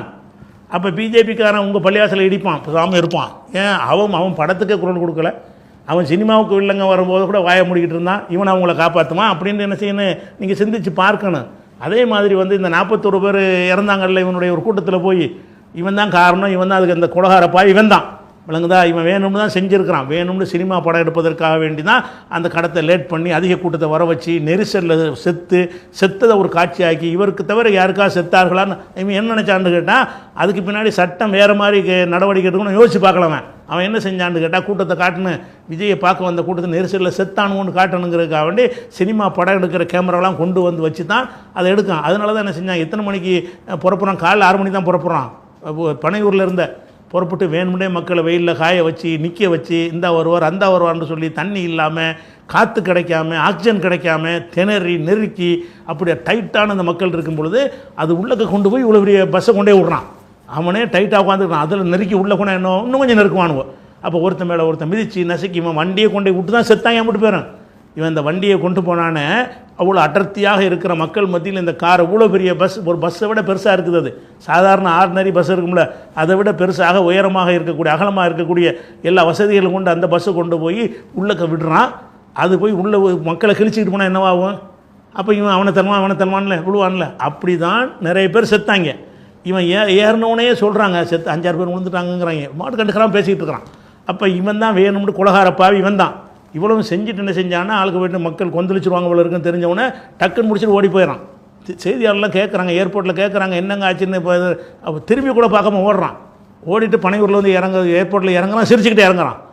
உடனே கிளம்பி வந்து திருச்சியிலேருந்து ஏர்போர்ட்டில் ஏறி சென்னையில் வந்து இறங்கி வெளியே வர்ற காட்சியை காட்டுறாங்க. இந்த ஒரு கவலையோ அந்த உருக்கமோ ஒன்றுமே இல்லை, சிரிச்சுக்கிட்டு வெளியே வர்றான். அப்போ அந்த மாதிரி அவன் வரவேற்கிற ஆளுக்கு கையை காட்டிட்டு வர்றான். அப்போ எவ்வளோ பெரிய கொடிய மனம் படைத்தவனாக இருக்கிறான். மக்கள் சாவதை பற்றி எந்த ஒரு கவலையும் இல்லை, ஒரு அறிக்கை விடலை, நான் வருந்துகிறேன், இந்த என்னை ரொம்ப பாதிச்சிருக்குது அப்படின்னு சொன்னானா? அதுவும் சொல்லலை. அப்போ அவனை பார்க்க வந்தானே செத்தானுவ. அப்படி செத்துருக்கும் பொழுது நான் மனம் உடைஞ்சு போயிட்டேன், நான் கவலைப்படுறேன்னு ஒரு அறிக்கை விட்டானா? 3 நாள் வாயவே திறக்கலை. 3 நாளைக்கு பிறகு மேக்கப்லாம் போட்டு அப்படியே அழுகுற மாதிரி ஒரு டைலாக்லாம் வச்சு என்ன செய்கிறான், ஒரு பேச்சு ரொம்ப வருதுன்னா அப்படி இதெல்லாம் பார்த்தாலே எல்லோரும் செய்கிறாங்க, ரொம்ப ஜாஸ்தியாக நடிக்கிறீங்க, சினிமா கூட நல்லா நடிக்கிறேன்னு கேட்டாங்க எல்லோரும். அந்த மாதிரி ஒரு டைலாக் விட்டான்னு வைங்களேன். அப்படி இருந்தால் கூட அந்த செத்தவங்களை போய் பார்த்தானா இவன்? இன்றைக்கு தேதி வரைக்கும் அந்த ஊருக்கு போனானா? இன்றைக்கு தேதி அந்த குடும்ப மக்களை போய் பார்த்தானா? என் வீட்டுக்கு பார்க்க கூப்பிட விட்றான். என்னை வந்து அனுதாபம் தெரிவிப்பதற்கு எவனாவது கூப்பிட விடுவானா? எவனாச்சு ஆறுதல் தெரிவிப்பதற்கு எவனா கூப்பிட விடுவானா? அப்போ அந்த மாதிரி கூப்பிட விட்டுக்கு ரூபாய்க்கு ஆசை காட்டி என்ன செஞ்சான், அதை செஞ்சதை பார்க்குறோம். இது தனியாக இருக்குன்னு அதுக்கு சொல்ல வரல. இப்படியான ஒரு நேரத்தில் இவன் மேலே வந்து திமுக என்ன செய்கிறாங்கன்னா எந்த ஒரு சம்பவம் நடந்தாலும் கேஸ் போடணும். அது விஜய்க்குன்னு கிடையாது. என்னுடைய ஒரு கூட்டத்தில் ஒருத்தன் செத்துட்டா கூட அதை ஒரு கேஸை ஆக்கணும், ஒரு சாவுக்கு பதில் சொல்லி ஆகணும். அது வந்து சட்டத்தில் அதுக்கு அது கிரவுண்டு இருக்கிறது. அந்த அடிப்படை 41 பேர் செத்தாங்கன்னு சொல்லி சம்பவம் ஆகிட்டு கடந்து போக முடியாது. அப்போ என்ன செய்வாங்க, அந்த மாதிரி 40 பேர் செத்துட்டாங்க, யார் பர்மிஷன் வாங்கினது யார், மைக் செட்டுக்காரன் யார், வண்டி ஓட்டினவன் யார், அவன் யார், இவன் யார், கொடி கட்டினவன் யார், ஆம்புலன்ஸில் ஏற்றிட்டு போனவன் யார், வைத்தியம் பண்ணவன் யாருன்னு எல்லாரையும் போய் சேர்த்து ஒரு கேஸை போடுவாங்க. அதில் இவனையும் சேர்த்தாங்க. இவனை தான் ஃபஸ்ட்டு குற்றவாளியாக சேர்த்துருக்கணும். இவன் அப்படி சேர்க்காமல் இவன் ஒரு விட்னஸ் மாதிரி இவனையும் சேர்த்துருக்குறாங்க. இதை எதிர்த்து தமிழ்நாடு அரசாங்கம் என்ன ஒரு நசுக்கவுமே இல்லை. ஏன்டா நசுக்காமல் இருக்கிறேன்னு நம்ம கேட்டோம் திமுக அரசாங்கத்தை பார்த்து. இவ்வளோ அநியாயம் பண்ணியிருக்கிறான். அவனை வந்து உங்களை மிரட்டுறா, நான் வீட்டில் இருக்கேன், என்னையும் என்ன வேணாலும் செய்யுங்க, என் தொண்டர்களையும் ஒன்றும் செய்யலை, இவனையும் ஒன்றும் செய்யலை, அவர் திமுறை காட்டுறாராம், நான் வீட்டிலாம் இருப்பேன், என்னை வந்து பாருங்கள் அப்படின்னு பேசிட்டு அறிக்கை விட்டானே. இவ்வளவு செஞ்ச அளவுக்கு திமுக அரசாங்கம் ஒன்றுமே செய்யலை. இவனாத்தான் போய் சிபிஐ விசாரணைன்னு போனான். இவன் தான் போய் கேட்டான், மாநில அரசாங்கம் சரியாக விசாரிக்காது சிபிஐ விசாரணைன்னு கேட்டான்ல. கேட்டதுக்கு பிறகு சிபிஐ என்ன செஞ்சாங்க, இவனுக்கு திமுக அரசாங்கம் கொடுக்காத அம்புடு குடைச்சலையும் கொடுத்தாங்க. என்ன கொடுத்தாங்க, அந்த வண்டியை பறிமுதல் பண்ணாங்க, அதில் உள்ள சிசிடிவி காட்சியெல்லாம் கேட்டாங்க, அழிச்சிட்டேன்னு சொன்னாங்க, அழிச்சதை ரீகவர் பண்ணி எடுத்தாங்க. அதை ரீகவர் பண்ணி எடுக்கிற டெக்னாலஜி மத்திய அரசாங்க கையில் இருக்கிறது, தனி நம்பர் கூட செய்யலாம். அந்த மாதிரி அழிக்கப்பட்டதெல்லாம் என்ன செஞ்சாங்க, எடுத்தாங்க. அதுக்கப்புறம் இவனை விசாரிக்கிறதுக்காக டெல்லிக்கு வாண்டாங்க. டெல்லிக்கு வந்து கூப்பிடலாமா, ஒரு குற்றம் நடந்து அங்கே தானே வந்து விசாரிக்கணும், சிபிஐ வந்து இங்கே வந்து தானே விசாரிக்கணும், இங்கே வந்து விசாரிக்காமல் டெல்லிக்கு வந்து கூப்பிட்றாங்க. இதை கண்டிச்சானா? எத்தனை வழக்கு நடந்துச்சு, சிபிஐ நடந்துச்சு, அதெல்லாம் இங்கே டெல்லி கூப்பிட்டா விசாரிச்சிங்க, இங்கே சிபிஐ தமிழ்நாட்டில் இல்லையா, சென்னையில் தலைமை அலுவலகம் இல்லையா அப்படின்னு கேட்கணுமா இல்லையா? 2 தடவை நோடிச்சிருப்பான், 2 தடவையும் போகிறான். அப்போ இவன் என்ன நேர்மை வந்துட்டு இருக்குங்க? இதை அவனுக்கு இழைக்கிற ஒரு அநீதியை கூட கேட்க மாட்டேங்கிறான். திமுக இழைச்சால் கேட்குறான், பிஜேபி இழைச்சா கேட்க மாட்டேங்கிறான். நமக்கு ஆபத்து பிஜேபி தான். பிஜேபி என்ன செஞ்சாலும் இவன் கேட்பானா, அவனுக்கு செஞ்சாலும் கேட்க மாட்டேங்கிறானுங்க. அவனை போட்டு மிதின்னு மிதிக்கிறாங்க, பல மணி நேரங்கள் அவனை உட்கார வைக்கிறாங்க, தேவையில்லாமல் 2 தடவை 3 தடவை அழைக்கிறாங்க. இப்போ கூட மறுதடவை வர சொல்லி தான் அதை தேர்தல் முடிஞ்சு விசாரணைக்கு வரும் அடிப்படையில் அவனை அனுப்பிவிட்ருக்குறாங்க. திரும்பவும் இன்றைக்கி வரைக்கும் சிபிஐ பிடியில் இருக்கிறான். அப்போ சிபிஐ பிடியில் இருக்கும்போது நீ என்ன செஞ்சேன்னு, இதுக்கு எதிராக நீ செஞ்சது என்ன? ஒரு வாயை கூட திறக்கலை. இப்படி வந்து இதுக்கே வாயை திறக்காத ஒருத்தன் எப்படி வந்து இங்கே மக்களுக்காக பேசுவான்னு நீங்கள் சிந்திச்சு பார்க்கணும். அப்போ இதெல்லாம் வச்சு பார்க்கக்கூடிய நேரத்தில் இவன் வந்து அப்படி பெட்டி பாம்பாக பிஜேபிக்கு முன்னாடி அடங்கி போகக்கூடியவனாக இருக்கிறான் என்பதற்கு இது ஒரு சான்றாக இருக்கிறது. இதெல்லாம் வந்து அவனை புரிஞ்சுக்கிறதுக்காக உள்ள விஷயங்கள். அவன் அதுக்கு தகுந்த எந்த ஒரு தகுதியும் கிடையாது. தனக்கு ஏற்பட்ட அநியாயத்துக்கு அவன் எதுக்காக மாட்டான். அது ஒன்றாச்சா. அதுக்கடுத்து என்ன செய்கிறான்னு கேட்டால், இவன் வந்து மக்களுக்கு பிரச்சாரம் பண்ணு வர்றான்ல. ஒவ்வொரு தலைவர்களும் இவனை விட வயசு கூடினாலும், ஸ்டாலினுக்கு என்ன வயசு, 73 74 வயசு ஆகுது அவருக்கு. 74 வயசு ஒரு கிழவனாக இருக்கக்கூடிய ஸ்டாலின் எடப்பாடி கூட 60 வயசுன்னு நினைக்கிறேன். 60 வயசு இருக்கக்கூடிய எடப்பாடி இவங்களெல்லாம் என்ன செய்கிறாங்கன்னு கேட்டால் தெரு தெருவாக ஊர் ஊராக போய் பிரச்சாரம் பண்ணுறாங்க. அந்த வயசான காலத்துலேயும் அதை கேட்ப காலையில் இங்கே, சாயந்தரம் அங்கே, மத்தியானம் இங்கே அப்படின்னு சொல்லி ஒரு நாளைக்கு 10 இடத்துல என்ன செய்கிறாங்க, பிரச்சாரம் பண்ணுறாங்க, மக்களை சந்திக்கிறாங்க, மக்களை பேசுகிறாங்க, மக்கள்கிட்ட வாக்குறுதி கொடுக்குறாங்க, மக்கள்கிட்ட ஆர்வம் ஊட்டுறாங்க, மக்கள்கிட்ட ஓட்டு கேட்குறாங்க. இப்படிலாம் நடந்துக்கிட்டு இருக்கும் பொழுது இந்த கூத்தாடி பைய மக்கள்கிட்ட வந்தானா, பிரச்சாரம் பண்ணி வந்தானா, அனுமதி ரத்து பண்ணுறாங்க. அனுமதி வாங்குகிறான். நான் 2லேருந்து 6 வரைக்கும் அனுமதி கொடுக்குறாங்க. அனுமதி வாங்கிக்கிட்டு பிரச்சாரத்தை ரத்து பண்ணுறேன். ஏன் ரத்து பண்ணுறேன்? இவனுக்கு வெளியெல்லாம் நிற்க முடியாது. இவன் அதில் இந்த பனையூர் பங்களாவிலே அந்த திருசாவோடவே இருக்கணும், தண்ணி அடிச்சுட்டு கிடக்கணும், போதையில் உருண்டு கிடக்கணும். அதை தவிர்த்துட்டு வெளியே வெளி உலகத்துக்கு வரவே முடியாது. ஒரு ஏறக்குறைய மீன் மாதிரி தண்ணியிலேருந்து வெளியே எடுத்து போட்டால் மீன் வாழுமா? மீன் தண்ணிக்குள்ளே இருந்தால் தான் மீனுக்கு வாழ முடியும். வெளியே எடுத்து போட்டிங்கன்னா துடிதுரிச்சிருமா இல்லையா? இவன் பனையை விட்டு வெளியே வந்தானா துடிதுரிச்சிருவான். அவனுக்கு குட்டியும் புட்டியும் இல்லாமல் இருக்கவும் முடியாது. அவனை பொறுத்த வரைக்கும் 2ம் இல்லாமல் அவனால் வாழவே முடியாது. அப்படிங்கிறத நான் என்ன செய்கிறான்னு கேட்டால், இங்கே போய் 2லேருந்து 6 மணிக்கு அம்புட்டு நேரத்துக்கு நம்ம என்ன செய்கிறது, அம்புட்டு நேரத்துக்கு தண்ணி அடிக்காமல் இப்படி இருக்கிறது அப்படிங்கிறத என்ன பண்ணுறான்னு கேட்டால், பிரச்சாரம் பண்ணி ஓட்டு கேட்க வேண்டிய ஒரு கடமை உனக்கு இருக்கிறது. அந்த மக்கள்கிட்ட போய் ஓட்டு கேட்குறதுக்காக போகிறதுக்காக வேண்டி இது வரைக்கும் 8 இடம் நினைக்கிறேன், 8 ஊர்களில் ரத்து பண்ணியிருக்கிறான் பிரச்சாரத்தை. தேர்தல் கமிஷன் அனுமதி கொடுத்துருக்கிறது, அதை ரத்து பண்ணியிருக்கிறான், இவனே ரத்து பண்ணியிருக்கிறான். அது மாத்திரம் இல்லாமல் அந்த ஒவ்வொரு கூட்டத்துக்கு போகும்போது அதே மாதிரி லேட்டாக போகிறது. இவன் பல ஊர்களுக்கு ஆட்களை தெரிவித்து வர சொல்லி தான் அந்த கூட்டம் காட்டுறான். ஏன்னு கேட்டால் அதுக்குன்னு வாகனங்கள்லாம் எடுத்து படம் முடிச்சு போட்டிருக்கிறாங்க. தூரத்தில் நிப்பாட்டப்பட்டிருக்கு பெரிய பெரிய பஸ்ஸுகளை பிடிச்சிக்கிட்டு வெளியூர்லேருந்து வர சொல்லி அவருக்கு ஓட்டு கேட்க போனாலுமே பெரிய கூட்டமாக இருக்குன்னு காட்டுறதுக்காக செய்கிறான். அப்போ என்ன தான் காட்டினாலும் நீ தெருவாக போய் மக்கள்கிட்ட ஓட்டு கேட்கணுமா இல்லையா? உன்னை நெருங்க முடியாதவன்ட்டு காட்டுறதுக்காக வேண்டி என்ன செய்கிற, இப்போ கூட்டம் நல்லா நிறைஞ்சவனை போகிற விடுவிங்கிற கையை காட்டி ஒடியாந்துடுறான். உடனே ஒடியாந்துடுறான். கையை காட்டிட்டு என்னையெல்லாம் நீங்கள் நெருங்க முடியாது, என்னையெல்லாம் நெருங்க முடியாதுன்னு சொல்லி ஓடி போகிற தன்ட்ட போய் என்னத்தை போய் நாளைக்கு முறையிடுவீங்க? அதாவது மக்கள்கிட்ட சாதாரண ஒரு கூட்டத்தை நோக்கி எனக்கு ஓட்டு போடுங்கன்னு கேட்குறதுக்கு பயப்படக்கூடியவனாக அர்த்தம் இருக்கிறான். சந்திக்க மாட்டேங்கிறான். அந்த மக்கள் இன்னும் சொல்ல போனால் எந்த அளவுக்குன்னு கேட்டால், அந்த பஸ்ஸில் போகிறான்னா ஒரு பஸ்ஸில் போவான், போயிட்டு இப்போ வேன்லேருந்து போய் என்ன செய்வான்னா இறங்கிட்டு அங்கேருந்து ஒரு சைக்கிள் எடுத்துக்கிட்டு அங்கே சைக்கிள் ஓட்டுறான். சைக்கிள் ஓட்டினா அது வீரன் காட்டு. சைக்கிள் நாய் ஓட்ட முடியாது. சைக்கிள் ஓட்டுற பெரிய விஷயமா? சைக்கிள் ஓட்ட தெரியாமல் இவன் இருக்கான். இவன் சைக்கிள் ஓட்டுறான். சைக்கிள் ஓட்டுறன்னு என்ன செய்கிறது, அது அதுக்குன்னு புதுசாக ஒரு சைக்கிள் அதில் கொண்டு வருவாங்க. அது பேட்டரியில் ஓடுற சைக்கிள் மாதிரி தான் தெரியுது பார்த்தா. அதை கூட என்ன செய்யலை, பெடல் போடுற மாதிரி தெரியல. இருந்தாலும் அந்த சைக்கிளை கொண்டாந்து வர்றான்னா, சைக்கிளை கொண்டு வரும் பொழுது ஒருத்தன் ஒரு மாலையத்துக்கு போட்டான். மாலையத்துக்கு போட்டோன்னே அரண்டு போய் வேனில் இறக்கிட்டான். சினிமாவில் வீரம் காட்டியடா, சினிமாவில் காட்டின வீரத்தை விழுந்தது மாலை தானே. என்னப்பான்னு சொல்லி மாலையை காட்டி சைக்கிள் நிப்பாட்டி வச்சுட்டு பேசலாமா இல்லையா? ஒரு மாலையை தூக்கி அவனுடைய தொண்டன் கிறுக்கு போய் ஒருத்தன் போடுறான். அது போட்ட உடனே பதறி போய் வெடிகுண்டு போட்டால் எப்படி இருக்குமோ அந்த மாதிரி அரண்டு போய் வேகமாக ஓடி போய் அந்த கேரவனில் ஏறிக்கிறான், வண்டியில் ஏறிக்கிறான். அதெல்லாம் வீடியோவில் வந்திருக்கிறது. இவனை என்ன செய்றீங்க, 10 பேர் அடிக்கிறான், 20 பேர் அடிக்கிறாங்கிறீங்க. துப்பாக்கியால் சுட்டால் கூட இப்படி இருப்பார், மேலே குண்டே படாது. துப்பாக்கியால் சுட்டாங்க, கத்தியால் வெட்டினா கூட இவன் வெட்டலாம் படாது. இதெல்லாம் சினிமாவுக்கு சரியாக இருக்கும். ஒரு பூமாலைக்கு தாங்க மாட்டான் இவன். ஒரு பூமாலயத்துக்கு போடுறாங்க, அந்த பூமாலைக்கு பயந்துட்டு போய் ஆடி போய் என்ன செய்கிறான், நடிக்கிறான். அப்போ இவன் ஒரு தைரியம் இல்லாத வட்டி கட்டின கோழை கிட்ட செய்தியாளர், நான் கேட்குறேன், செய்தியாளர் சந்திச்சிருக்கான இது வரைக்கும்? செய்தியாளர்களை இந்த நிமிஷம் வரைக்கும் சந்திச்சிருக்கிறான் அவன்? சந்தித்தது கிடையாது. ஏன்னு கேட்டால் செய்தியாளர் கேள்விலாம் கேட்பாங்க, இது எனக்கு ஜனநாயக கண்டிக்கலன்னு கேட்பாங்க. அதுக்கப்புறம் கூட்டத்தில் பேசும்போலாம் என்ன பண்ணுறான்னு கேட்டால், அந்த பல இடங்களுக்கு போனான்ல, பேசின பேச்சையெல்லாம் பார்த்தீங்கன்னு சொன்னால் இப்படிப்பட்ட ஒரு மடப்பயலுக்கு பின்னாடியே நம்ம போகிறோன்னு சொல்லி விளங்குற அளவுக்கு பளிச்சுன்னு அடையாளம் காட்டுறான். நாகப்பட்டினத்தில் போய் பேசுகிறான், மீனவர் பிரச்சனைகள், மீனவர்களை கைது பண்ணுகிறார்கள், மீனவர்கள் மீன் பிடிக்க முடியவில்லை, அதை தமிழக அரசை நான் வன்மையாக கண்டிக்கிறேங்கிறான். மீனவருக்கு தமிழருக்கு என்ன சம்பந்தம்? எதை எப்படி பேசணும்? அது மீனவர்கள்ங்கிற விஷயம் இந்தியாவுடைய பிரச்சனை. ஒரு இலங்கை அரசாங்கம் மீனவர்களை கைது பண்ணால் அதை தமிழ்நாடு அரசாங்கம் கேள்வி கேட்க முடியாது, மத்திய அரசாங்கம் தான் கேட்க முடியும். அவர் கைது பண்ணப்படுறார்கள்னா அதை தடுக்கிற அதிகாரம் ஸ்டாலினுக்கு கிடையாது, மோடிக்கு தான் இருக்கிறது. அப்போ மத்திய அரசாங்கம் செய்கிற விஷயத்தை கண்டிக்கும் பொழுது கூட மாநில அரசாங்கத்தை கண்டிக்கிறான்.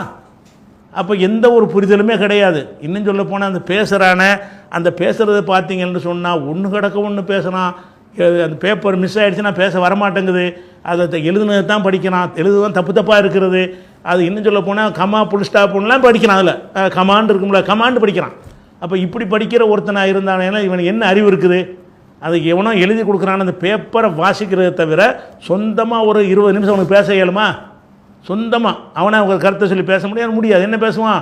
நான் அத்தனை வழிகளையும் தாங்கி கொண்டு வந்திருக்கிறேன் அம்புட்டு இடத்துலையும் சொல்கிறான். இதை என்னடா வழி உனக்கு?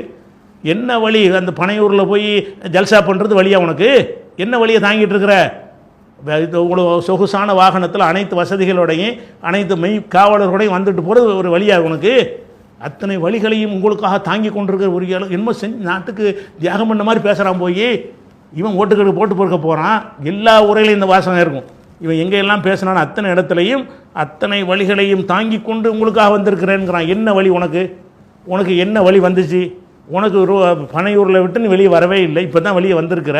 வந்ததில் உனக்கு என்ன வழி? அப்படி வழி ஏதாவது வந்திருக்குமே ஆனால் உன்னுடைய தொண்டர்கள்னு சொன்ன இந்த கிறுக்கு புயல் உன்னால் உனக்கு வழி வந்திருக்குமே தவிர வேறு யாருனால உனக்கு வழி? மத்திய அரசாங்கத்தில் வழி வந்துச்சா? மாநில அரசாங்கத்தில் வழி வந்துச்சா? ஆளுங்கட்சினால வழி வந்துச்சா? உன்னை எதிர்க்கக்கூடிய மற்ற கட்சிகள்னால ஏதாவது வழி வந்துச்சா? எந்த வழியுமே இல்லையே. வழியை தாங்கிட்டு இருக்கிறான். எத்தனை வழிகளை நான் சுமந்து கொண்டிருக்கிறேன் அப்படிங்கிறான். என்ன வழி? உன் பொண்டாட்டி மேலே வழக்கு கொடுத்த வழின்னு அதுக்கு நாங்கள் என்ன பண்ணுறது? நீ ஒழுங்காக நடத்தாதனால நம்ம வழக்கு போட்டிருக்கிறாங்க. அது என்ன வழக்கு? விவாகரத்து வழக்கு தான் போட்டிருக்கிறாங்க. இது வழியாம். இந்த வழிக்கு மக்களுக்கு என்ன சம்பந்தம் இருக்குது? இந்த வழி அவனா தேடிக்கிட்டதா? மக்களுக்கு சம்பந்தமா? அரசாங்கத்துக்கு சம்பந்தமா? அப்போ இப்படியான ஒரு விஷயத்தெல்லாம் பார்க்குறோம். அப்படி ஒன்றையாக பார்த்தோம்னு சொன்னால் இவன் மகா கெட்டவனாக இருக்கிறான். இந்த சினிமாவை கூட இப்போ ரசிகர்கள் அவ்வளோ இருக்கிறாங்கல்ல, அதுக்கெல்லாம் என்ன காரணம்னு கேட்டால் இந்த ஐடி விங்குன்னு ஒன்று வச்சுருக்கிறான். அந்த விங்குக்கு பல லட்சம் பேர் பல ஆயிரம் பேருக்கான சம்பளம் கொடுத்து வச்சுருக்கிறான். வச்சு கொடுத்து என்ன செய்வாங்கன்னு கேட்டால் இவனை பூஸ்டப் பண்ணக்கூடிய விஷயங்களை பரப்புவாங்க. 1க்கு 2 பரப்பு ஒரு பரப்புறதுக்கு 200 பணம் கொடுப்பாங்க. அந்த மாதிரி அதுக்குன்னு சில விஷயங்களை தயார் பண்ணி தான் அவன் படத்தையும் பூஸ்ட் பண்ணுவான். படம் வர்றதுக்கு முன்னாடி 1000 கோடி எட்டியது, 2000 கோடி விற்றது, வெளிநாட்டு உரிமை விற்று தீர்ந்தது, தியேட்டர் கிடைக்கவில்லை, படம் கிடைக்கவில்லை, டிக்கெட் கிடைக்கவில்லைங்கிறதெல்லாம் பரப்புகிறாங்கல்ல. இது எல்லாமே அந்த படத்தை பூஸ்ட் பண்ணுவதற்காக வேண்டி இவனுடைய அடியாட்களை வைத்து காசு கொடுத்து உண்டாக்கப்பட்ட ஆட்கள் இருக்கிறாங்க. அவங்க பரப்புறதை வச்சுக்கிட்டு தான் இதெல்லாம் செய்கிறாங்க. பரப்புரை வச்சுக்கிட்டு அப்படிப்பட்ட ஒரு ஆளாக இவர் 1000 கோடிக்கு போயிடுச்சா? 1000 கோடிக்கு போனால் என்னடா இருக்குது? 1000 கோடி உன்னை ஏமாத்துறான்னு தானே அர்த்தம். சரி, அது போய் இவன் சினிமா விட்றான. அந்த சினிமாவில் இவ்வளவுக்கு தான் விற்கணும்னு நாட்டில் சட்டம் இருக்கா இல்லையா? சினிமா டிக்கெட் என்பது அது ஒரு 100 ரூபா டிக்கெட்டு, 200 ரூபா டிக்கெட்டு, 300 ரூபா டிக்கெட்டு கணக்கு இருக்குது. அந்த அந்த அந்த டிக்கெட்டு அந்த ரேட்டுக்கு தான் விற்கணும், அதான் சட்டம். இவனுடைய சினிமாவுடைய இதை 5000 10,000 விற்கிறாங்களே இல்லையா? இவன் தானே, இவனுக்கு தான் அந்த காசு போகுது. அப்போ அந்த மாதிரி உள்ளதை என்னுடைய சினிமாவை அந்த எவ்வளோ அரசாங்கம் நிர்ணயித்திருக்கிறதோ அந்த தொகைக்கு மேலே கொடுத்து யாரும் வாங்காதீங்க, யாரும் விற்கக்கூடாது. அப்படி யாராவது எந்த தியேட்டராக விற்றீங்கன்னு சொன்னால் உங்களுக்கு அந்த படத்தை தரமாட்டேன், விநியோகிக்க விட மாட்டேன் இப்படி சொல்லியிருப்பானே. ஆனால் உங்களுக்காக கிழிப்பேங்கிறான்ல, அதை நம்பலாம். உங்களுக்காக மக்களுக்காக கிழிப்பேங்கிறான். வந்துக்கிட்டு மக்களுக்காக நிற்பேங்கிறான். என்ன மக்களுக்காக நின்ற? உன் ரசிகருக்கு நிற்கலையே. அந்த வெறி பிடிச்ச பைத்தியக்காரங்க 10,000 கொடுத்து டிக்கெட்டை வாங்குறாங்களே, 5000 கொடுத்து வாங்குறாங்களே. அந்த 5000 ஒரு மாத உழைப்பு அவனுக்கு, 10,000 ஒரு மாத உழைப்பு.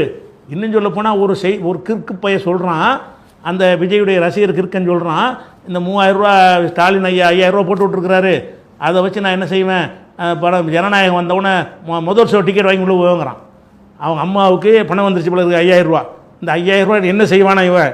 இந்த 5000 ரூபாய் விஜய்க்கு டிக்கெட் சினிமாவுக்கு ஒரு முதல் காட்சியில் பார்ப்பதற்கான 5000 ரூபா டிக்கெட் எடுத்து நான் பார்த்துருவேன், அதுக்கு ஸ்டாலின் நன்றிங்கிறான். 5000 ரூபா கொடுத்து இந்த ஜனநாயகங்கிற படம் வர்றதுக்கு முன்னாடி இவன் சொல்கிறான், இந்த 5000 ரூபா வச்சு நான் என்ன செய்வேன், ஜனநாயகன் வந்த உடனே அதுக்கு படம் பார்ப்பேன்னு சொல்கிறான். அப்போ இப்படிப்பட்ட கேடுகட்டவங்கள இருக்கிறாங்க, அவனால் உருவாக்கப்பட்டவங்களாம் நல்ல மனுஷனாக இருக்கானுங்களா? இந்த மாதிரி ஆளுக்கு வந்தாங்கன்னா இந்த கேள்விகள்லாம் நீங்கள் கேட்கணும். இந்த கேள்வியெல்லாம் கேட்டு என்ன விரட்டி அடிக்கணும். வன்முறையை மூலம் விரட்டக்கூடாது, வாதங்கள் மூலம் விரட்டணும். இதுக்கு பதில் சொல்லிட்டு வா. பொண்டாட்டி இருக்கும்போது இன்னொருத்தியோட வந்தானே அதுக்கு பதில் சொல்லு. ஓம் புருஷன் செஞ்சால் ஒத்துக்குறியா, ஓம் பொண்டாட்டி எப்படி செஞ்சால் ஒத்துக்குருவியா அப்படின்னு அவன்கிட்ட கேட்கணும். பல கேள்விகள் கேட்க வேண்டி இருக்கிறது. இப்படியான ஒரு அடிப்படையில் அவனுடைய ஒரு தன்மை இருக்கிறத பார்க்குறோம். அதனால் எந்த வகையிலையும் இவனுக்கு ஒரு தகுதியே இல்லாத ஒருத்தனை பார்க்குறோம். அவன் உருவாக்கிற ஆட்கள்லாம் பாருங்கள், அவனுக்கு பின்னாடி நிற்கிற ஆட்களை அதை பார்த்தா கூட வெகுஜன மக்கள் என்ன செய்யணும், இப்படி ஒரு கூட்டம் உருவானால் நாடு என்ன ஆகும், அதை உருவாக்குற அம்புட்டு பயலும் இவன் ஒரு பக்கம் அப்படி இருக்கான்னு சொன்னால், அவனால் உருவாக்கப்பட்ட அம்புட்டு பயல்களுமே இவங்க கை ஓங்குனுச்சின்னு சொன்னால் நாடாக இருக்குமா? இவன் இந்த கிறுக்கு பைய வர்றாங்கிறதுக்காக வேண்டி டிரான்ஸ்ஃபார்மரில் ஏறுறான் ஒருத்தன். இது என்னடா அது, அடுத்தவன் கடையில் போய் ஏறுறான், பிறர் கடையுடைய போர்டெல்லாம் உடைக்கிறான், காசு கொடுக்காம ரவுடித்தனமாக என்ன செய்கிறான், சின்ன சின்ன கடைகளில் ஜாமான்களை வாங்கிட்டு காசு கொடுக்காம ஓடுறான். இப்படிப்பட்ட அராஜகம் பண்ணுறான். பொது இடங்களில் அமைதிக்கு குந்தகம் விளைவிக்கிறான். போகிற இடங்கள்லாம் அதுவாக தான் இருக்குது. இவன் போடுற காரில் போய் மேலே போய் உழுவுறான். என்ன செய்கிறான், காரில் பைக்கில் போயிட்டு கீழே விழுந்து சாவுறான். அப்போ இந்த மாதிரி ஒரு கிறுக்கன் கையில் ஆட்சி ஆனால் என்ன ஆகுறது? அது மாதிரி என்ன செய்யணும், பொம்பளையில் உள்ள விட்டு பேச விட்றாங்க. பெரும்பாலும் காசு கொடுத்து பேச பொம்பளை தான் அதிகமான இந்த பொம்பளையில் பேசுகிற மாதிரி காட்டுறானே, அதெல்லாம் இவங்க பூஸ்ட் பண்ணி பேச விட்டு அந்த கருத்தை உருவாக்குறாங்க. சில முஸ்லீம் பொம்பளைலாம் பேசுகிறாங்கிறீங்கள, அதெல்லாம் பேசுகிறவ கிடையாது. அவளுக்கெல்லாம் காசை கொடுத்து என் புருஷனை விட விஜய் தான் பிடிக்குன்னு ஒருத்தர் சொல்லிட்டு ஊருக்குள்ளே போக முடியுமா? அந்த புருஷங்காரனும் காசை கொடுத்து இவளும் காசை கொடுத்து பேச வைக்கிறாங்க. அப்படியான ஒரு கேடுகட்டை இவருக்காக என்னவும் செய்ய தயாராக இருக்கிறீங்க. இந்த திரிசா மேட்டு வரும்போதே ஒருத்தி விட்டு பேச விட்றாங்க, நாங்கள் பொண்டாட்டியை கூட இருப்போங்கிறான். அப்படி சொல்லிவிட்டு அந்த வீட்டுக்கு நுழைய முடியுமா, அந்த ஊருக்குள் நடமாட முடியுமா? சொல்கிறான்னா என்ன அர்த்தம்? காசை வாங்கிட்டு காசுக்காக பேசுகிறது, காசுக்காக பேச வைக்கக்கூடிய இவனை பூஸ்ட் பண்ணுறதுக்காக அந்த ஐடிவிங்கன்னு வச்சுருக்கிறாங்க. அந்த மாதிரி சொல்லக்கூடிய விங்குகள் மூலமாக அப்படி ஒரு பில்டப்பை உண்டாக்குறாங்க. இவருக்காக என்னவும் செய்வார்கள், இவருக்காக சாவார்கள், இவருக்காக உசுரை கொடுப்பார்கள், இவர் கொலையை செஞ்சாலும் அவருக்கு பின்னாடி நிற்பார்கள். 41 பேர் கொலை செஞ்சாலும் அவருக்கு பின்னாடி நிற்பார்கள். கட்டின பொண்டாட்டி விட்டு கூத்தியாலோட ஓடி தெரிஞ்சாலும் அவனுக்கு சப்போர்ட்டாக நிற்பார்கள் அப்படின்னு காட்டுற அளவுக்கெல்லாம் அந்த மக்களை காட்டுறான. இப்படியான ஒரு கூட்டம் உருவாகினா என்னாகும்? வன்முறை ஆக்கிடுவாங்க, நாட்டை சுடுகாடாக்கிடுவாங்க. ஒரு பேச்சுக்கு சொல்கிறேன், ஒரு பேச்சுக்கு செஞ்சு இவங்க எல்லாம் சேர்ந்து எம்எல்ஏ ஆகி வந்துட்டாங்கன்னு வைங்க, அப்புறம் என்ன நடக்குங்கிறீங்க? நாட்டில் ரத்த கலரி ஓடும். அதான் பண்ணுறாங்க. ஒவ்வொரு இடத்துலையும் இவங்க கலாட்டா பண்ணுறது, தகராறு பண்ணுறது, ஒரு பிரச்சனை உண்டாக்குறதெல்லாம் பார்த்தீங்கன்னு சொன்னால் ரவுடிகள் அந்த ஜென்ஸுங்கிறாங்கள அதில் சேர மாட்டாங்க. இவங்க ரவுடி கூட்டம். நேபாளில் உள்ள மாதிரி ஒரு விஷயம் கிடையாது. அவங்களாம் இஷ்யூ பேஸில் வந்தவங்க.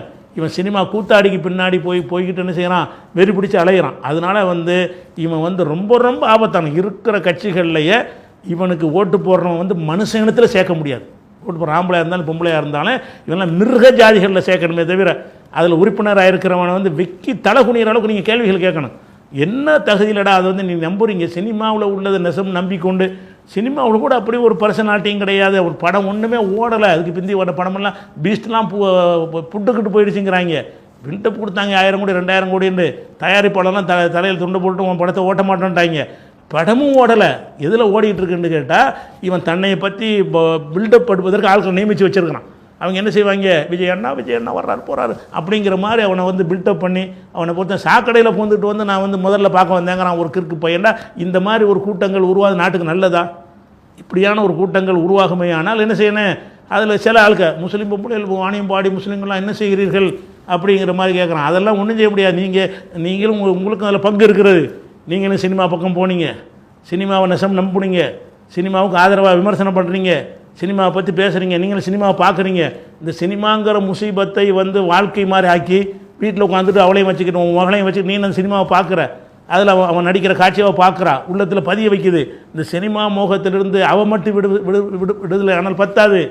நீங்களும் விமர்சனம் பண்ணி கேள்வி கேட்குறீங்களே, நீங்கள் தான் சினிமா பார்க்குறீங்க, நீங்கள் தான் அந்த சினிமாவை ரசிக்கிறீங்க. சினிமாங்கிற முசீபத்தில் உள்ளதை அது வாழ்க்கைங்கிற அளவுக்கு ஆகி போயிடுச்சா இல்லையா? அப்படி இருந்தால் இந்த மாதிரியான கேடு கெட்டவர்கள் தான் உருவாவார்கள். அதனால் இதில் ஒரு இடத்தில் கூட டெபாசிட் கூட வாங்காத அளவுக்கு என்ன செய்யணும், அவங்களுக்கு எதிராக நம்ம களமாடணும். அனைவரும் கடமை இருக்குது. ஏன்னா அதனால் இருக்க முடியாது. இவனுடைய ஆளுக்கு ஓட்டு கேட்டு வந்தார்கள்னு சொன்னால் ஓட்டு கேட்க வர்றவன் வெக்கப்படுற அளவுக்கு நான் சொன்ன கேள்வியெல்லாம் கேட்கணும்.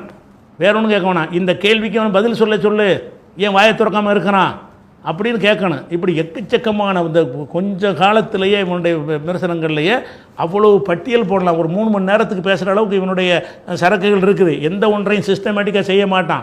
எந்த உதாரணத்துக்கு நோன்பு திறக்கிற நிகழ்ச்சி நடத்தினா போன வருஷம் நோன்பு திறக்கிற நிகழ்ச்சி எப்படி நடத்தினா, ஒரு 1000 பேர் கூடக்கூடிய ஒரு இடத்த பிடிச்சிக்கிட்டு 10,000 பேருக்கு டோக்கன் கொடுக்குறான். 1000 பேர் தான் அந்த இடத்துல கூட முடியும், நோன்பு திறக்க முடியும். இவன் என்ன செய்கிறாங்கன்னு கேட்டால் 10,000 பேருக்கு டோக்கன் கொடுக்குறான். 10,000 பேருக்கு நீ எப்போ கொடுக்கணும்? 10,000 பேர் கொள்ளளவு இருந்தால் தான் கொடுக்கணும். 10,000 பேருக்கு நீ அரேஞ்ச்மெண்ட் பண்ணால் தான் கொடுக்கணும். அரேஞ்ச் பண்ணது 1000 பேருக்கு, 9,000 பேர் கூட வர சொல்கிறான். எதுக்காக வேண்டி? அவரை கூட்டம் பார்த்து நெரிசலில் அப்படி அலமோதுது. அவரை பார்க்கறதுக்காக வெளியே நிற்கிது. அவன் கத்துறான், ஏன்டா நீங்கள் டோக்கன் கொடுத்தானே நான் வந்தேன், ஏன்டா எனக்கு தந்தீங்கன்னு கேட்குறான் வெளியே நின்றுக்கிட்டு. அப்போ ஏன் டோக்கன் கொடுத்த? அப்போ இவனை நோக்கம் வழங்குதா? இவன் என்ன செய்வான்னு கேட்டால் 1000 பேருக்குள்ளே ஏற்பாடு பண்ணிக்கிட்டு 10,000 பேர் வர சொல்லுவான். அப்போ 9,000 பேர் என்ன செய்வான், உள்ளே போகிறதுக்கு முட்டிக்கிட்டு நிற்பான், அடிச்சுக்கிட்டு போவான். அப்போ என்ன ஆகுன்னு கேட்டால் இவருக்காக என்னவும் செய்ய தயாராக இருக்கிறார். அதை உண்டாக்கணுமா? அதை உண்டாக்குறக்கா நீங்கள் டோக்கன் கூட வந்திருப்பானா? எவனுக்கு டோக்கன் கொடுத்து அவனை தவிர யார் வரக்கூடாதுன்னு வரைக்க உடனே எவனும் வரப்போகிறதில்ல. டோக்கன் 1000 பேருக்கு கொடுத்துவிட்டு 10,000 பேருக்கு சாப்பாடு 1000 பேருக்கு ஏற்பாடு பண்ணிவிட்டு 10,000 பேருக்கு டோக்கன் கொடுத்தாயனால் அந்த 10,000 பேர் வாசல் நிற்கத்தானே செய்வான். அதை ஒரு விளம்பரமாக்குவான். அதே மாதிரி அம்பேத்கர் புஸ்தகம் வெளியிடணும் அப்படி தான் செஞ்சான். அந்த புஸ்தகத்தை வெளியிடுறதுக்குன்னு யாருக்கு அனுமதி அது இல்லாமல் வெளியில் வந்து பெரிய கூட்டத்தை வர வச்சுட்டான். எல்லாம் எப்படி இந்த மாதிரி தான் டோக்கன் கொடுத்து வர வைக்கிறது. அப்போ ஆட்களை வர வச்சு எனக்காக என்னவும் செய்வார்கள் என்ற ஒரு கருத்தை உண்டாக்குவதற்கு அம்புட்டு எம்ஜிஆர் ரசிகர்களை செஞ்சாங்களே அந்த காலத்தில், அம்புட்டு வேலையும் இவன் பண்ணி வச்சுருக்கிறான். இவனை வந்து அப்படி சுற்றி தூக்குறளவு இவன்ட்டு எந்த ஒரு நட்பண்பாவது இருக்குதா? இவன்ட்டு தூக்கி பேசுகிற அளவுக்கு ஒரு பர்சனாலிட்டி அழகு இருக்குதா? ஒரு வீரம் இருக்குதா? ஒரு போராட்ட குணம் இருக்குதா? ஒரு அறிவு இருக்குதா? அவன் பேசுகிறது அவன் சொந்தமாக பேச இயலுமா? எல்லாமே பொய். அவன் பேசுகிற அம்புட்டுமே இன்னொருத்தர் எழுதி கொடுக்குறான். எழுதி கொடுக்குற முட்டாப்பை எழுதி கொடுத்தான்னா அது அப்படியே படிக்கிறான். பொய்யாக இருக்கிறத படிக்கிறான், தப்பாக படிக்கிறான், எழுத்து பிழையோடு அப்படியே சேர்த்து படிக்கிறான். அந்த மாதிரி ஒரு நிலையில் இருக்கிற ஒருத்தனை வந்துக்கிட்டு ஆச்சரியம் என்னென்னு கேட்டால், உலக நாடுகள் பார்த்தாண்டு வைங்க, இந்த கிறுக்கு பயிலுவ மாதிரி உலகத்தில் எந்த சமுதாயம் இருக்கான்னு முடிவுக்கு வந்துடுவான். இப்படி மாடா இருப்பாங்க. என்ன தர அவன்கிட்ட பார்த்துட்டீங்க. எம்ஜிஆருக்கு பின்னாடி கொஞ்சம் பேர் போனாங்களே, அதையாவது ஏற்றுக்கிற முடியும். ஏன்னு கேட்டால் அவர் வந்து ஒரு 40 வருஷமாக பொது வாழ்க்கையில் இருந்தார். போராட்டங்களில் கலந்து கொண்டார், சிறைக்கு போனார், அந்த கட்சி அறிவித்த பல நல்லதுகளில் கலந்துக்கிட்டார், கட்சியுடைய மீட்டிங்களில் போய் கலந்து கொண்டார், பேச்சலாராக போனார், கட்சிக்காக பிரச்சாரம் பண்ணார், ஊராக போய் தேர்தல் பிரச்சாரம் பண்ணார், வெள்ளம் புயல் மழை எது வந்தாலும் கோடி கோடியாக அந்த காலத்தில் அள்ளி அள்ளி கொடுத்தாரு, வள்ளண்டு பேர் வாங்கினார். சினிமாவில் கூட தன்னை நல்லவனாக காட்டுற மாதிரி மட்டும்தான் நடிப்பார். இவன் எப்படி நடிப்பான்? தண்ணி அடிக்கிற மாதிரி நடிப்பான். இவனுடைய சினிமாவில் கூட உன்னை நல்லவனாக உருவாக்குற மாதிரி நடிச்சிருக்கான எம்ஜிஆர் மாதிரி. எம்ஜிஆர் புகைப்பிடித்து எம்ஜிஆர் நீங்கள் பார்க்க மாட்டீங்க. வந்து விபச்சாரம் பண்ணுற மாதிரி எம்ஜிஆர் நீங்கள் பார்க்க மாட்டீங்க. கடத்தல்கார மாதிரி எம்ஜிஆர் பார்க்க மாட்டேன். அப்படி கடத்தல்கார மாதிரி பார்க்குறதா இருந்தால் 2 எம்ஜிஆர் ஆக்கிடுவாங்க. ஒரு கடத்தல்காரன் அதை தட்டி கேட்குற இன்னொரு எம்ஜிஆர் பேலன்ஸ் பண்ணி தான் செய்வார். அந்த மாதிரி உள்ள நிலையில் இருக்கும். இவன் என்ன செய்கிறான்னு கேட்டால், போதைப் பொருள் கடத்தலுக்கு செய்கிறது, போதை விற்கிறது, தண்ணி அடிக்கிறது, கொலை செய்கிறது, இந்த மாதிரி ரவுடித்தனம் பண்ணுறது, இப்படியெல்லாம் இவனை தன்னை காட்டுறான. இப்படி வந்து உன் புள்ள இருந்தால் ஒத்துக்குருவியா? உங்கள் அண்ணன் தம்பி இப்படி இருந்தால் ஒத்துக்குருவியா? உங்கள் அப்பா இந்த மாதிரி இருந்தால் ஒத்துக்குருவியா? எந்த மாதிரி வந்து உன் குடும்பத்தில் ஒருத்தன் இருந்தால் ஒத்துக்கிற மாட்டி, அந்த மாதிரி தான் அவனுடைய சினிமாக்கள்லாம் இருக்கிறது. அதுக்கு பிறகு இப்படி ரசிக்கிறீங்க. ரசிக்கிறதுக்கு கூட தகுதி கூட இவன்ட்ட இல்லைங்க.